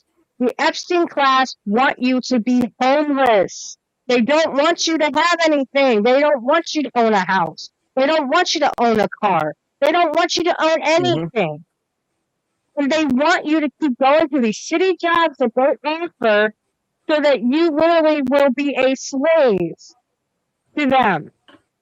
And they don't give a flying fuck. You know, other countries are like, well, because of these high oil prices, maybe you can work from home. You know, you have that luxury. You can, you know, we understand that there's going to be high gas prices, and there's some people who can't afford to go to work, you know, 5 times a week. Yeah. That's not what they're going to be saying here. They're going to say, you get to work or you're fucking fired. And then you sit on unemployment if you can get it. Yeah. See, that's what I'm talking about, guys. They think we are inferior. They think all poor people deserve to die. We do not deserve to live or breathe the same air. Well, otherwise, we'd be like them. We would be rich and popish and superior. That's what they think of all of us. They think we're taking up air and space that belongs to them. Yep, that's well said. I mean, it's just like, I mean, I got to, let's see. Yeah, that's well said. Can I just go a little bit more of this? A little bit. Yeah, a little bit more. 15 minutes. Go ahead. Now a couple more ways we're going to be paying.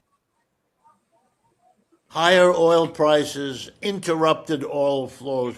That disturbs the fertilizer market. Many people don't seem to understand that fertilizer, in large parts, is made out of petroleum. The nitrogen and the hydrogen of petroleum is the core of the fertilizer. We are in the spring planting season. Fertilizer is needed now, not last month, not 2 months from now, but now. And if it can't get there, No. or if it can, but only at a much higher price, you know what that's going to do? It's going to make food scarce. It's going to make food Shortages. go up in price. It's going to Yep. make the whole world struggle because there won't be enough food. Didn't Mr. Well, and that's the thing is, because Hey, he'll go, Alex. Mr. Trump, and then this. Hey, Lady Alice. No, they don't care. The thing is, they don't think about it because they don't care. They don't care if you don't have enough gas to get to work. They don't care if you don't have enough money for food and there's food shortages among the poor. That just means that the poor people can fight amongst themselves for the food that there is. You see, Yeah. this is how they win. This is the strategy they've had for years. Let poor people hit each other. That way, well, I don't know how to fix it other than, is it popping still? A little bit, yeah. Yeah, it's Okay, still well, let me turn it down again. It's to the point of though that, how's that? Is that any better? yeah, it's better right now. Okay. Yeah, it's a little better. Yeah, it's not popping as much. Hi, Lady So, Alex. so really, what I'm trying to get at is the Epstein class, they don't care about you. They don't care. Yeah, So a little bit they more, don't. a little bit more. Trump and the advisors think about that? Evidently not. They seem to be surprised that the strait is closed and the oil doesn't flow and the fertilizer isn't made and can't get into the soil in time. And gee, rising gas prices, rising food prices. Oh my goodness. And then what's the latest news? President Trump threatens he might even bomb the desalination plants in Iran, the factories that convert salt water into fresh water, and which all people living in that part of the world, not just Iran, but in all the other Gulf states, including Israel, depend on for water. It is a crime under international law to threaten, let alone damage, desalination plants. It's considered They a don't war care. crime, Yep. explicitly. Yeah, they don't care. Yet we're in a mood in which the Epstein class and all its participants are out there bombing because that's what they know how to do, that's what they think they ought to do. And it profits them, so why not? Because after all, it's we, Love you, Lady everybody Alice. else, who Mm-hmm. pays. This is not what anyone with half a brain would support. And that's not saying much. Yeah, so I just wanted to show some of that because, Mm-hmm. again, the Epstein class, and I like how he says that, the Epstein class is Yeah. literally laughing at it. Oh, ha, these stupid Yep. fucking morons. We give a fuck about them. It's not that they don't think about this stuff. They don't give a fuck. They want us to fight and kill each other over food scarcity. They want us to own nothing, be happy, and eat sea bugs. They do not want us to own fucking anything. And they want us to keep killing each other and fighting amongst ourselves so they can keep profiting off of our stupidity. Yeah. I mean, no disrespect to Richard Wolf, but he was putting me asleep with how slow he was talking. Well, he talks in a very deliberate manner like that. So I've always, when I've listened to him, he's like, yeah, he kind of talks like in that, like, and he's like thinking about his words, like Yeah. desalinization. He pronounces every syllable, so it's like, which I don't mind, but I might have a hard time pronouncing desalinization. You see, so you say it quicker, it's kind of hard to pop out properly. I wanted to real quick. As we all know, Oracle, Larry Ellison's company, has laid off 20 to 30,000 workers, and there's a lot of reasons why. One, primarily, he bought Paramount, and now he's buying WBD. So he spends hundreds of billions of dollars on these companies, and is like, yeah, let me just lay off 30,000 of my workforce to save some money. Why did you buy Paramount and Warner Brothers Discovery then? We all know why. You wanted a propaganda outlet for pro-Zionist Israeli propaganda, which is why he bought CBS. Now he's bought CNN. So CNN's going to be a big propaganda outlet pretty soon too for Israel. They already are, to be fair, but it's going to get worse now once Barry Weiss takes over CNN too, probably. Let's see. It's so funny Oracle. how she was another person who was a liberal and now she's a conservative. She's a pro-Zionist conservative. Oh, Larry Ellison also bought the news organization Barry Weiss on. I forget what it's called right now for like 200 million. It's like nobody watched that thing. Why is he paying 200 million for that? Yeah. It's not about that. He wanted Barry Weiss because he knows Barry Weiss is a good little girl when it comes to being pro-Zionist in Israel. So while Oracle is sending 6 a.m. termination letters, emails between 20 and 30,000 employees this week, imagine you're working for a company. You wake up 6 in the morning to an email that, oh, yeah, by the way, you're fired. And good luck to you. It's like, what? It's like, I just woke up ready to go to work. I checked my email and I'm fired. I mean, they didn't bother even calling. And like, That sounds like oh, we're so sorry. a WWE segment or something. Right. Fire. The company, and this is what they do, they fired 30,000 employees. Right after that, the company filed roughly 3,126 H-1B petitions to hire foreign workers in fiscal year 2025 and 2026, including 436 filed this year alone. So basically, they're firing 30,000 Americans, but they want to hire a bunch of foreign workers that work for cheaper.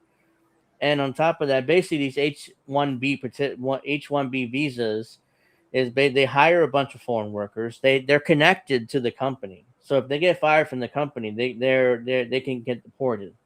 So basically, it's like a slave labor force. Like, oh yeah, I mean, you do that what we tell you to do. You take the money we want you to take, or else you might get deported. You might get sent back to your third world country. So don't protest, don't question us. Just take the money we pay you and shut the fuck up. And suck a dick. Yep. Or Yeah. as Erica Kirk would say, stop. Yeah, H-1B petitions are required when companies seek to hire foreign workers in specialty occupations like technology. Amazon, which has also cut 30,000 corporate employees since October, filed for 2,675 H-1B petitions over the same period. The official justification for H-1B filings, the company needs specialized skills unavailable domestically, which is bullshit because they fired every American can do the work, and then what they want to do is hire foreigners that can do the work for cheaper. That's not what the H-1B filing visas are for. They're taking advantage of them. The honest And notice explanation how is ICE does not go anywhere near those employers. They go they don't go after the after employees, Amazon. but they never ever take down those employers that hire the cheaper Yeah, labor. they don't hire and they don't go after Amazon or Oracle or anything like that.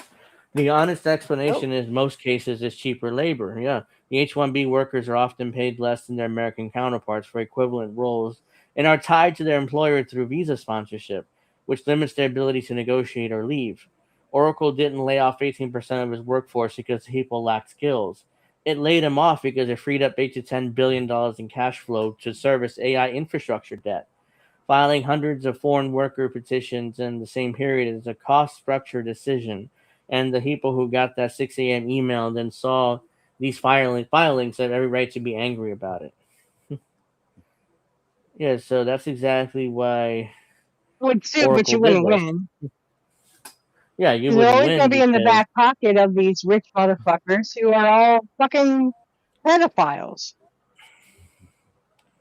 yeah, so basically they I mean, were I feel bad because, I mean, I'm not saying that illegals shouldn't get work. That's not what I'm saying. Or, not illegals, but the people who come here, even legal people, they still pay them like shit because what are you going to do? You're going to go and tell someone, they'll just say you're illegal and they'll send you back to fucking bumfuck Egypt. So even the legal people who are here legally have to worry about that shit too. But I feel so bad for them. They're just trying to make a living and they're trying to take care of their families. And here you got these fucking people who literally don't care. They're going to send them back anyway, but they want the cheap labor because why would I pay an American $15 an hour when I can pay a legal or illegal? Doesn't matter. They think they're all the same. Yeah. I can pay them like $5 an hour and they have to do exactly what I say and they can't bitch about it. Yeah. So that's what's going on right now. These corporations have massive amount of debt because they're building AI infrastructure, so they're not paying out of their own pocket, taking out massive loans to do this. Yeah, AI infrastructure being built, but they got to pay back all this money. And on top of that, Larry Ellis in particular bought Paramount and Warner Brothers Discovery. So he has a lot less money than most of these billionaires. So that's why he's doing this as well. Like, it's out of like desperation. So let's see. We got to wrap up here And soon they're not going to even need illegals. They'll just have AI do everything because they don't have to pay AI. No, they don't. If you they played, don't have to pay AI. If you played that video game, if you played that video game Detroit Become Human, you see what our future looks like. Yeah. With AI just dominating, taking our jobs and dominating everything. So hell, everybody can. People, even poors can afford an Android to clean their homes for them. Even the poors. It's like, that's incredible to me. And a Android in the game costs like $7,500, which is not that expensive when you think about it. So I wish wanted I to had mention $7,500 to do that. No, I've seen those. Well, Those little robot. They clean your floor and stuff. yeah, They still have that. It's just not a full blown robot, but it's a little mini bot that yeah, goes around and cleans your floor. Yeah, I've seen those, but yeah, those are I wouldn't get one. $100. I would No, rather I clean my mean, own floor. Thanks. yeah, I mean, clean. it's gonna get to a point where millennials in particular are going to refuse to, at least me and some millennials, I'm sure, will refuse to buy like the smart fridges and the smart stoves. Oh, and I'm not getting no smart fridge. Yeah, I Absolutely hate those not. things. It's like it You turn off tells my you, oh, refrigerator, so all my. Sorry, yeah, Angel, go ahead. No, it'll be powerful enough to, or it'll be allowed to cut off your fridge. It'll be allowed because it's like, oh, we'll never do that. No, but it's a computer, and you guys control the computer ultimately. So definitely you'll be able to cut off our access to the fridge. And I'm sorry, you opened the fridge one too many times today, so we not gonna be able to keep your food cool anymore. That could happen. And it all goes bad, and you're fucked anyway. So you go hungry. The other thing is they're trying to get those electric or those Android where you can do it on your phone, your central air, where you can control it over an app, or you can control it from home or from work. So that when you come home, you can turn the air on and it'll be cool inside. No, you just want to fucking turn it off. In the hottest day ever. The hottest day on record, and then the coldest fucking day on record, you want to fucking turn it off so that we can't have control of our heat. So you force that stuff for us rich people. Yeah, it's just that's why I would never get any of those smart appliances. Hell, we already have it with the smartphones and the smart TVs. I mean, and even then, after that, it's like I'm not getting anything else smart. Computers. Hell, all this technology is designed to spy in on us. Hell, my Siri turns on randomly for no reason. It's happened multiple times in the show, and it happens. I turned off my camera because I make sure that my camera is turned off at all times. All you have to do is Yeah. push a little button, or I know some customers of mine, they put tape over their shit because they don't want to be spied on. They know exactly what's up. Yeah. They're not stupid. They know AI is listening, and I'm sure my phone is listening too, Mhm. even though I don't have Gemini. That's my AI service is Gemini. Yeah. I don't have it enabled, and I'm not going to because I don't want Gemini to fucking listen to me. You I should know they every can once. see me every time I look at my phone. They can see Right. through my phone. Yeah. I just read a funny Whenever. tweet saying Go ahead. Triple H is actually retarded. Well, that was terrible. Oh, why? But we'll Because get the Pat McAfee, Pat McAfee thing. McAfee. Be my guess. Yeah. Yeah. But we'll talk about that more tomorrow because I assume we're doing the show Can tomorrow. But can that was I terrible. can I just share a quick story about AI? Yeah. I had a baby monitor when my son was smaller. I had a Mhm. baby monitor that I could actually go to work and monitor him while he was asleep. Like if Mhm. I had to work really early or whatever, he was still sleeping or whatever. Yeah. I could monitor him. And then I saw a story about someone hacked into a kid's monitor. Actually, it wasn't even a monitor. They had security cameras. Someone hacked in and was trying to get a kid to meet them somewhere, and so he could rape them. So I got rid of all that crap. As soon as I Yeah. saw that, it was out of my house. I There's don't have a Ring Central. I don't yeah. have a Ring Central, a Ring doorbell. I don't have none of that shit. Doorbell. Because Mhm. you ain't looking at my kid. You ain't gonna fuck and hack into the computer system or the camera system, and you ain't talking to my kid and trying to talk him into something he ain't ready for. So go fuck yourselves. Yeah. Here's the thing. There's two things. One, there's an entire website dedicated to surveillance cameras, and so a lot of them are open. So you're able, and this is creepy, but if somebody has a camera inside their house and they don't lock it, you can actually go on that website. I forget what it's called right now, and look inside that person's house without them knowing. Very creepy Yep. stuff. I saw that website. I was like, oh no. I mean, I'm. And then the second thing is, whenever you update your Android, make sure you check because they might turn on Gemini again by default. So whenever there's an Oh update pushed yeah, out, they just double tried check. to, but I just had another security update for my Ultra 24. Shut up, little brother. Yeah. No, What? I'm What? just messing with you. No, I don't understand why you said that. Well, you have the Ultra 26, and I'm coveting that right now. Oh, okay. No, I love you, little brother. It's I literally they just did a security update on my Ultra 24, and I told them Gemini was like, "Hey, I can help you do this." I was like, "You Gemini, go fuck yourself," and I made sure it was Yeah, completely off. yeah, they'll try to sneak it and turn it back on while you're noticing. So that's why whenever it's an update, you should probably check that. But yeah, before the show ends, I wanted to acknowledge Shanda's passing yesterday. I mean, I saw it yesterday.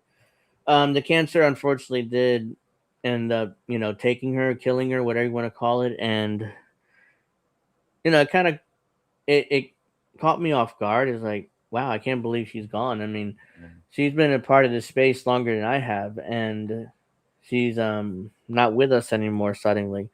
And And fuck I Joe wish Biden for saying he had cured cancer. Fuck him. Well, fuck him and fuck cancer. I yeah, fuck got to cancer talk for to this sure. nice lady, and I thought she was phenomenal. She's a Yeah, I very, did. very sweet lady. I only talked to her briefly, but I'm so sorry to hear this. Rest in peace, my sister, and whatever god or goddess you pray to, or whoever you pray to, I hope that I know she's out of pain finally. Yeah. She Hmm. seems so strong though. Yeah, Even she she did. was fighting it, she seemed so strong and so, determined. And it's just, Yeah. it's sad to see this go and happen to her. I feel at this time, I'm thinking of her family and the people she left behind. Know that we Yeah. are always sending good thoughts to you. And I also will be sending healing energy Didn't to she them as host well. some shows with Craig Costa? Wasn't she the one who? Yeah. Yeah, I'm pretty sure because she hosted Trailer Park Pundit and Beauty and Yes, the because I Boomer with talked to her Oz. about that. I So, said, I am such a big yeah. fan. And she said, Uh-huh. oh, you're so wonderful. Thank you so much. Um, she's just a very sweet lady. Yeah, yeah. Like I said, my heart is with her family at this time. Mhm. And, again, I will be sending healing energy. Yeah, I wish I got the chance to know her more, but it just never materialized. I wanted her to come on the show and she was kind of willing, but and after right after that she got diagnosed with cancer and had to go through that. It's like, look, don't worry about my show. Just do what you got to do and Mhm. beat this cancer. Unfortunately, she wasn't able to. It was just too strong, and and she passed away yesterday. But she did. We've interacted on DMs and stuff. She was amazing. It's like and for her to hear about this suddenly, like when I woke up this morning, or yesterday morning, I was like, oh, fucking hell. So let me just read this little note here, and then we'll wrap up. It's with the heaviest hearts, tremendous grief, and more than a little anger that we announce the passing of our sister, our light Shonda, who was doing battle with small cell lung cancer in the American quote unquote healthcare system. Hardly a fair fight, but Shonda's bravery and amazing strength proved her to be a formidable opponent, and for a while she was winning. From the streams of Beauty and the Boomer and Trailer Park Pundit, Shonda selflessly showed everyone her journey through treatment, shared her most painful and desperate moments, and continued working to bring the truth to you all, who she loved dearly. In Shonda's memory, please just love each other, take care of yourselves and your loved one. Be a friend to animals and to the earth. Donate to others when and if you can. Don't be a bootlicker. Fuck cancer. So that was little notice that was Does written. she Very well have some said, by the kind of way. GoFundMe or anything for the family or anything? We Uh, could probably put down in the description field where if you want to give, please do. If you can, if you can give, I please, assume please, she did. please give. She did have a GoFundMe. But I don't have the link to it right now. Somebody to link in the please put it in the chat because I don't have it right now. Should have Yeah, and if you probably. can, please give to Shanda. I know I for my show, which is a wrestling show, I actually did link up Dennis Condry's GoFundMe for his family too, because he actually passed away from a freak accident. So, but anyway, Yeah. our hearts and thoughts are with Shanda's family. Mhm. Very sweet lady from how much I knew of her. She was on, I think she was on Kit's show, and her and I were just, Yeah, talking up a storm, and she was responding to me, kind of like Indy does when he's on Kit's show. Um, yeah. love her to death, and so sorry to hear this because she's such a sweet lady. The GoFundMe is in the chat. There Please, it please, is. please, if Yeah, you thank can, you. please give, to help her family out. She is sorely missed and will be sorely missed. And fuck cancer. Yeah, like I just hope I got had the chance to have her on the show. When I asked her right after that, she got diagnosed with the cancer and was like, "Don't worry about my show." I mean, shit. I mean, you got to fight this horrible cancer. So, wish you nothing but the best. And last time we talked, I was like, in DMs like a month ago. Right a month before, and she's like, "Look, continue doing Angel in the afternoon, please. Don't stop doing the show. You're great. You and your people are great. Like you, Witchy, Alex, people Mhm. the panel." So I was like, "Thank you very much. I appreciate it." I was like, "Keep up the good fight," and I was like, "Thank you. I mean, we'll see." She was able to keep fighting another month, so but we all knew at this point it was terminal, so that's why it's like I was kind of hoping maybe she able to pull through, but once doctor said it was terminal, Yeah. Yeah, my yeah, aunt, she passed from lung, blood, and bone cancer. So, and it was stage 4. There's no going back once it's terminal. Yeah. Unfortunately, there's a very, very low, survival rate, even if it hmm is terminal. So, and that's what we're all probably going to die of cancer. And I know me, like a lot of my aunts passed away because my dad has 7 sisters or had 7 sisters. There's Mhm. only 2 of them left. The rest of them died from cancer. So, well, and then a lot of them smoked as well, but that's neither here nor there. But I'm sure that I'll go from cancer, and I hope that if I do, goddess forbid, if I do get cancer, that I can have the strength that Shanda had, because she was one tough Yeah. lady, and I And hope I have even half the strength that she had to fight it. Yeah. and it reminds me of earlier in the year when my cat had to be put down because of a tumor. It's still thinking about him. Yeah. That's yeah. 11 I don't want to tumors in the liver. I cry mean, yeah. Hey, because I've I been have So a crying a healthy yeah. lot. cat, and I don't want to cry. But I've been crying a lot ever since he passed. Yeah. I love my Aphrodite, and she scares me because she gets into like a deep sleep, and I say her name, she don't move, and I'm like, oh shit, Mm. Yeah. Aphrodite! And then she might like, what? I'm like, don't you say me like that, bitch. Yeah. But Yeah. So just wanted to wrap up with that because we have to acknowledge that, And Hmm. Indy, by the way, replayed her final interview was with Indy on INN. So no, yeah, I did that's see that. Yeah, yeah. yeah. If you guys haven't seen that, go to the INN channel and check it out. Indy replayed it yesterday. So that was her final interview before that's like 2 or 3 months ago. So the final time she's able to get on stream and talk to us before she went. So yeah, make sure you check that out. I mean, in fact, let me find I'll find it and put it in the chat if you guys haven't seen it. Because I assume that everybody's watched it by now, but if you haven't, if for whatever reason you were unable to, you didn't check it out or something, yeah, there it is. Just when you get a chance, if you haven't already, just check it out. So yeah, so I wanted to thank everybody for watching Angel in the Afternoon on this Good Friday, by the way. So I'm surprised that we got the audience we did this week because it is Good Friday. So it's the Not day all of that us are Christian, dear. no, I know, but I'm just saying, It's majority another of day us to are. us, right? Yeah, majority of Americans are. So that's why I said that. But Hmm. yeah, so this Sunday's Easter. I assume that some of you have kids will do some sort of egg hunt with your kids, or at least give him or her some candy. Enjoy your Easter with your friends and family. Pro wrestling talk will be tomorrow at 8. So At 8. we have plenty. All right. We have plenty to talk about. I mean, this I Pat McAfee Yeah, bullshit is just terrible. and I should I be got Bullshit. on. I should be on at what? 9 Eastern tomorrow. Okay. We'll do Hopefully, clips we tomorrow finally for do it sure. again. Yeah. Well, I I intend on don't doing the foresee show anything. tomorrow. Yeah, I intend on doing Yeah. it. I just, I'm gonna do my show.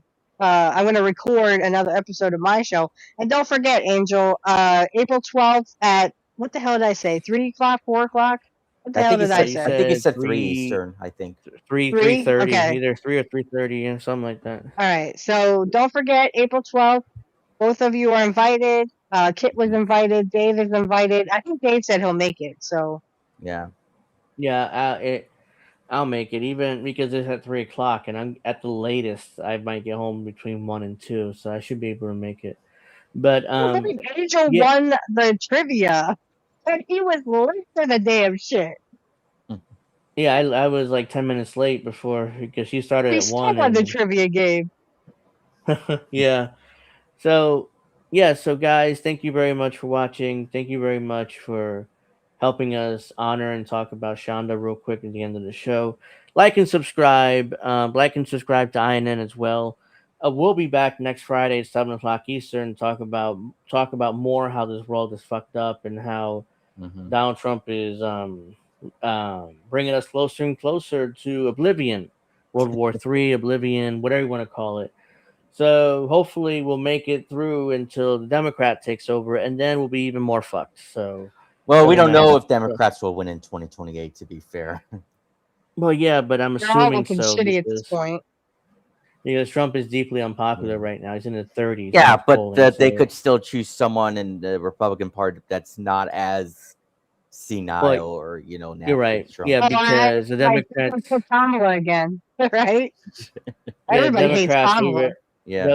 they they either nominate Gavin Newsom or Pete Buttigieg at this point Gavin Pete Newsom because did. just and then tweeted. just tweeted out saying like George Bush was the last decent Republican president or something. Oh, like Jesus that. fucking They're Christ! all Yeah. that's the thing. They're all rehabbing George W. Bush now. He's Yeah. like, oh, he wasn't so bad, was he? He wasn't so Yeah, he bad. was. At least he was. At least he kept decorum and he was respectful, unlike Trump. Now watch so, my drive. Yeah, now and watch this drive.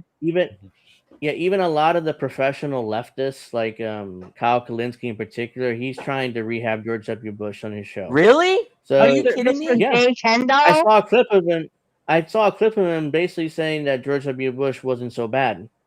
Multiple clips he's had Oh about yeah, it. I seen that on Angel's page. You didn't see that? Oh my God, yeah. And I'm like, oh, the gay Ken doll now likes George Bush Jr. He probably sucks his dick while he's at it. Did Dirtbag Leftist post a clip of that on X? I think so. Yeah, I think that's where I found it from. It was like a Oh. week ago or something, but Oh, a week I ago? retweeted it. Yeah, it was wild. It wasn't recent. But Just still, go back I to his mean, page. oh my God, Kyle Kalinske. He's just a big face palm. I mean, like I said, he's a Yeah. gay Ken doll trying to make it good with his mom. I mean, wife. Yep. I'm sorry. Yeah, I don't think even Crystal trying to rehab Bush. I mean, that's how far off the island that he is, off the reservation, I should say. So yeah, we're gonna end. Could you imagine if Jimmy Dore did that?